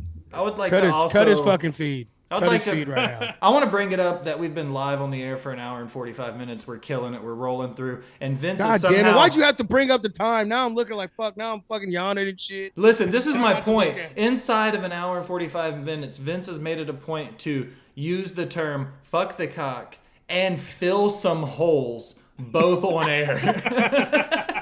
He's living the gimmick now. He is 100%. That's all it is. He's living a gimmick at any point. Matt, you should be proud of your. I can't turn Vince is killing it right now. He can't turn it off. He is living the gimmick. Oh, what's it? We switched. I thought RN quit, but he just disappeared. It was weird. You flipped out, and then because on the stream you guys flipped sides now. Are you back, RN? Yeah, I'm back. Can you see me? Allison, what do you have on your Hi. list? Yeah, we flipped sides now. I think we finally derailed her. She has no idea what's going on. DX is moving up in the ranks at WWE. Triple H made Chief Content Officer, and Shawn Michaels made Senior VP of Talent Relations. Nice. Yeah, we knew that. Like, why is that anybody surprised at that? Like, he's putting all his people right back where they fucking were. As they should be. Right. They also, everybody got raises. Him, Steph, Nick Khan, Sean, Road Dogg got a boost when he came back. Now I got a conspiracy theory where I really do think it was a work. Them all getting fired from their jobs. Yeah. They all got fired and got a fucking promotion. Do you think that Triple H is the one that leaked the shit about Vince? No, I don't think that. I just think that Vince knew it was coming, and I think that Vince didn't want outsiders to be control of these positions. And I think that's why they all got the boot from where they were at. So then when this shit hit the fan and it's time to fucking put new people in place, they don't have a job or have anything to do. So what happens? Slide right in like nothing ever fucking. Well, that except for Nick Khan. Nick Khan was just kind of like still there. He right. No, that's what I'm saying. I think that was a move to kind of block off some of his influence on to that side of the business. Jolly old Saint Nick that was behind it all. Jolly old Saint Nick did it all. Him and Steph. Yeah. I think they're the real masterminds. Or maybe it was Shane McMahon. Maybe he just got tired of like never getting like a proper birthday tweet message by his own father. And honestly, I don't think it was anybody. I think it just finally caught up with him. JJ wants to say, are people ready to admit that Vince is still in the loop? He still has something to do with the company. No, he doesn't. What are y'all watching to think that? Okay, if you're talking about Vince McMahon being in the loop, no. If you're talking about me being in the loop, yes, I'm always in the loop. So nothing about this product has says anything about Vince McMahon still being in charge. No, nothing about it. Except for and none of the moves they made. That sounds like some Dale Gribble conspiracy theories. Right. JJ. Like all the people Vince fired backstage and on the roster, all are back within a week or two of Triple H taking over. Vince ain't in no loop on this. Vince is going on the outside looking in faux show. Mm-hmm. Since Vince has kind of turned this into an unofficial Smackin It Raw episode, I'm gonna spit JJ's take. I do not think Vince is still in the loop, but put your gun down, please don't shoot me, JJ. That's not the kind of shooting we like to do on the show. I did want to bring this up, and it was emphasized so much so at Clash of the Castle. I'm getting tired of being cock teased by all these wrestlers coming back with their old entrance theme songs just to come back with their regular one. Like it happened with Edge when he returned. You heard like the Brood type song. I'm like, oh, is he gonna start using like a remix of the Brood? No, he's still using Metalingus by Altered Bridge. Which is a fantastic song, but still, I thought he was gonna use the Brood song. Allison, we were wrong. They're about to backdoor Michael. Live on air, is that a Big Brother break right there? Breaking news. Monty just won the veto. They're about to backdoor Michael for sure. Oh my God. Calm down, Allison. Calm down. I thought you were talking about different kind of backdooring there. And I'm like, wait, hold up. Time out. Once again, this is not That's why this is not your show, Vince. We're not backdooring anybody. Just because Vince was here, I had to make sure I put the emphasis on the back. So we're filling holes, back doors, and fucking cocks tonight on Botched Spots and Share Shots, ladies and gentlemen. Yeah, there you go. But yeah, like Drew McIntyre coming out with Broken Dreams, like playing like the little like teaser of it. I was really hoping that he just like keep that theme song because it was such a banger. But yeah, since you're spitting here. Well, I'm gonna spit the fact that they keep cock teasing us with all these like all these different wrestlers coming out with their old theme songs. Actually, give them their old theme songs or don't do it at all. I'm tired of being cock teased. Ooh. All right. What's next? Allison, you got one more for us? Oh wait, can I do the last one? I didn't do the video game one. Yeah, go ahead. Okay. Ted the Hillbilly Hill wants to know, when you're playing a game like Red Dead Redemption and you've got your main character, Arthur Morgan, do you play through the game as a heel or face? when you played through Red Dead Redemption? Were you a good guy or a bad guy? Did you guys play? I always go through as a face. Same. I just finished the game this weekend. After 3 years of playing it, I put it aside for other games, but I always am the good guy, except for when I play Fallout. I'm the bad guy in Fallout. Same. Vince, what about you? Do you use on games that have the story arc? Do you go good guy, bad guy? I've never played Red Dead Redemption or Fallout. Cut his feed. Have you played any sort of like RPG where you have to pick like good or bad? When you play 2K22, do you foul a lot or do you not foul a lot? No, I'm kicking everyone in the dick while I'm playing basketball. You just run around just nothing but dick punches. I'm when I like, play fuck your Red- cock, and then just kick him in the dick. When I play Red Dead Online, though, we're straight fucking assholes online. We ain't fucking around online. When I play Spider-Man, I'm a face. I'm a baby face. Okay. I'm saving the city of New York. You know? I always play through my first playthrough as a heel. For some reason, I think that making the bad guy choices always kind of give you the fun, especially in Fallout 4. There were a lot of cool story arcs in Fallout 4 for being a bad guy. When you decided to like go through and murk everybody. Also in New Vegas, I did it where I was a bad guy. And Allison, you said you did it too in Fallout 4, I think. Where in I've done it in all of them. In New Vegas, I went through and I killed every NPC on the map to where I was the only single person alive in the entire world. I in fact did the same thing. I did the same thing in Fallout 3. And the new ones though, like they respawn, yeah, but oh well. When you do, last question. I already asked that one. Last question is, what is your favorite video game of all time? My favorite which one? Video game of all time. No Mercy for Nintendo 64. It doesn't have to be a wrestling game. It could be any game. What's your favorite? That's my favorite game. That's a tough one. I'm torn between 3 games, and they're all different genres, different consoles, different eras. It's I'm thinking Spider-Man for the PS4. It's my favorite PS4 game of all time. I'm also thinking about Dragon Ball Z Budokai Tenkaichi 3 for the PS2. One of my favorite fighting games of all time. It's fantastic, biggest roster ever. And then Pokemon Crystal, like the second generation of Pokemon. I thought was they added to like the first generation of Pokemon, like the first Pokemon Red and Blue. They added to it. It was better. Still to this day one of my favorite games. It was my first Pokemon game too, so like bias there. So those are my 3, my big 3. Allison, I see you moving your bobbleheads and your lunchbox around.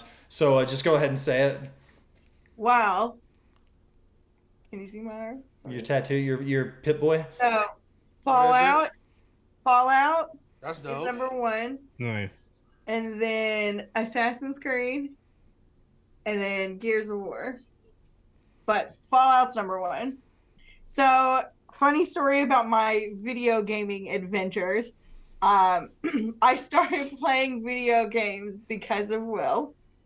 When did you get your first Xbox? We were still in college, right? Yeah, I want to say it was like our last year of college. When we would play Call of Duty online, he would have to convince everybody not to kick me off the team because I was so terrible. That's me. For me, favorite video game of all time. Oh my god, that's a classic. Legends of Zelda: Ocarina of Time. Hold on. I don't know if this is. Can y'all see that? That's how serious I am about online. New boot goofing, baby. Nice. See them white boots, boy. I ain't fucking around on Red Dead, boy. Them new boots, boy. Nice, Vince. That's what I'm talking about. Yeah. Hold on. Look, we pull it out in that. Hold on. I got that. We got RN jumping out of his seat now. We woke him up because he was about to fall asleep like 10 minutes ago. But now, the real fucking goat right here. Yeah. You know what game nice. I love on Nintendo? Real goat. I love Mario Party. Mario Party. That's a good one. Yeah, that's my girlfriend's favorite, Mario Party. 1989 Series 1 Game Boy. Who gave that Jesus. to you? You did. That's a Shut relic. up, Allison. All right, well, this is my favorite part of every episode, guys, because I don't have to say anything. I'm going to ask you to plug your stuff. Vince, you're first. You're the guest. Tell us where to find you, what you got going on, what's going on with the Straight Talk and Smackin' It Raw. Sure. So you can follow me on Instagram and Twitter at SCSVince. The link in my bio, it will take you to everything Straight Talk, Smackin' It Raw.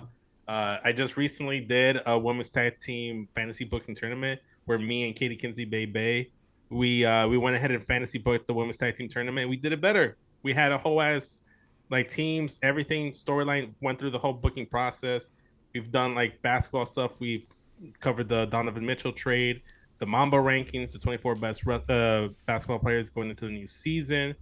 I did predictions, so there's that. Obviously, I'm the co-host of the #1 wrestling podcast on Pornhub, along with the Warden Matt Ritter on Smackin' It Raw. You can follow them on Twitter at Smackin' It Raw Pod. You can follow him at Matt Ritter.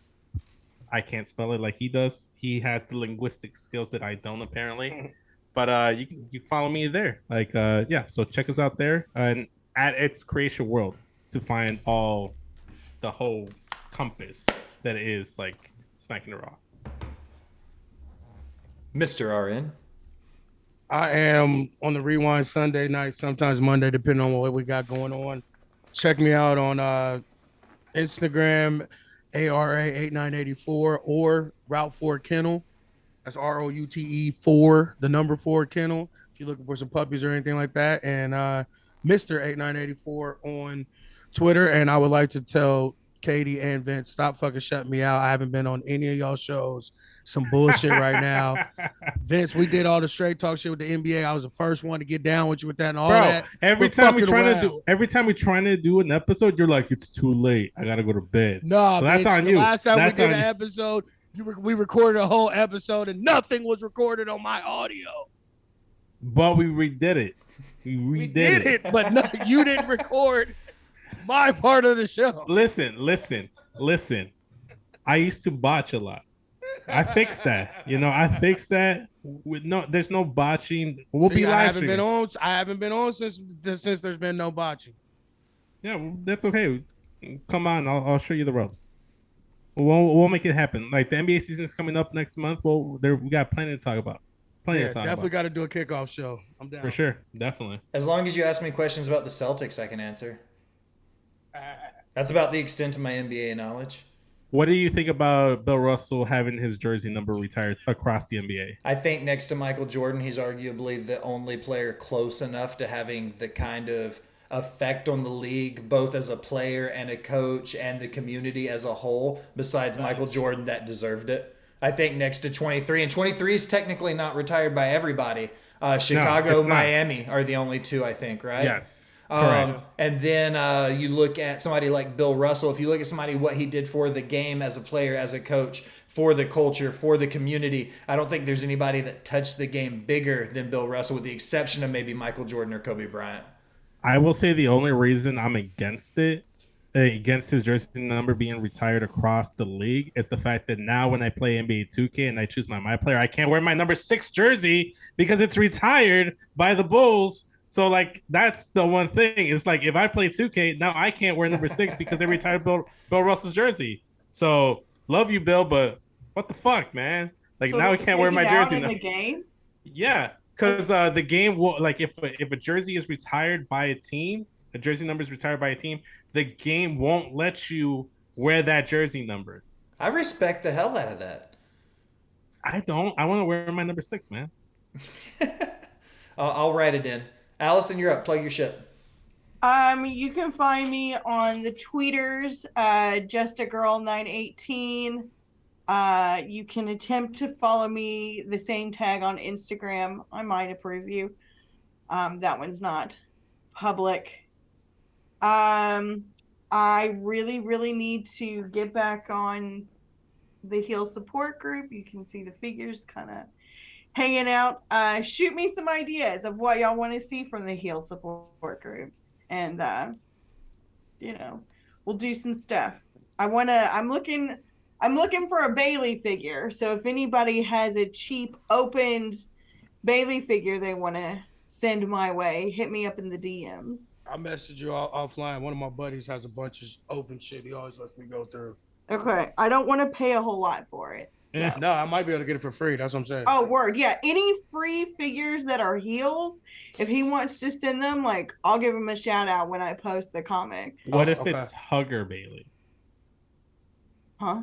What if it's Hugger Bailey? She might not even. This was before she made the heel turn, Allison. You might not even have been watching wrestling yet. Oh, I mean, as long as she's like a heel now, I don't really care. It's irrelevant. I'm just after what's cheap because I open the boxes, so I don't want to like pay for a good figure and then destroy it by opening the box. Gotcha. Well. Coming up for Botch Spots and Share Shots, remember to follow the Indie Wrestling Gazette. It's the new newsletter we've got going out bi-weekly. We're covering independent superstars, indie promotions, titles. We do 5 for 5 where we ask 5 random questions to 5 random indie superstars. So remember that. Next week on the 15th, we've got the 10 pounds of gold from Harley Race and Dory to Rick and Dusty. So we're going to cover the 10 pounds of gold specifically from 1973 when Harley ended Dory's run and go all the way through to Rick and Dusty in 1981. Also next week on the 17th, Botch Bots and Share Shots is doing a crossover promotion show with the She Elite Showcase. Me and Miss Katie Kinsey Baby will be doing a show together on the 17th all next week. So we've got lots of cool stuff coming from Botch Bots and Share Shots plus everyone that participates in the show. But now, as we close another episode of Botch Spots and Share Shots, I want to take a minute and thank you for listening. Remind you to go wherever you do anything on the internet, Facebook, Instagram, iHeartRadio, Spotify, Google. Literally, you have all the options. Like, follow, subscribe, unsubscribe, but then subscribe again. Leave a comment telling me how great I am or how terrible we sound. Either way, it helps the algorithm and it helps find new listeners. If you're feeling really generous and be one of the VIP people, head over to patreon.com and donate to the Smacked Raw Podcast Network. You get some free swag. We get some fantastic guests. It's a win-win for the Warden of my heart, Daddy Vincent Delgado, for the Devon to my Bubba Ray, in RN, for the boss bitch Allison Siegel. I am the Will Gray. Thanks for stopping by and listening, my people. See y'all Sunday.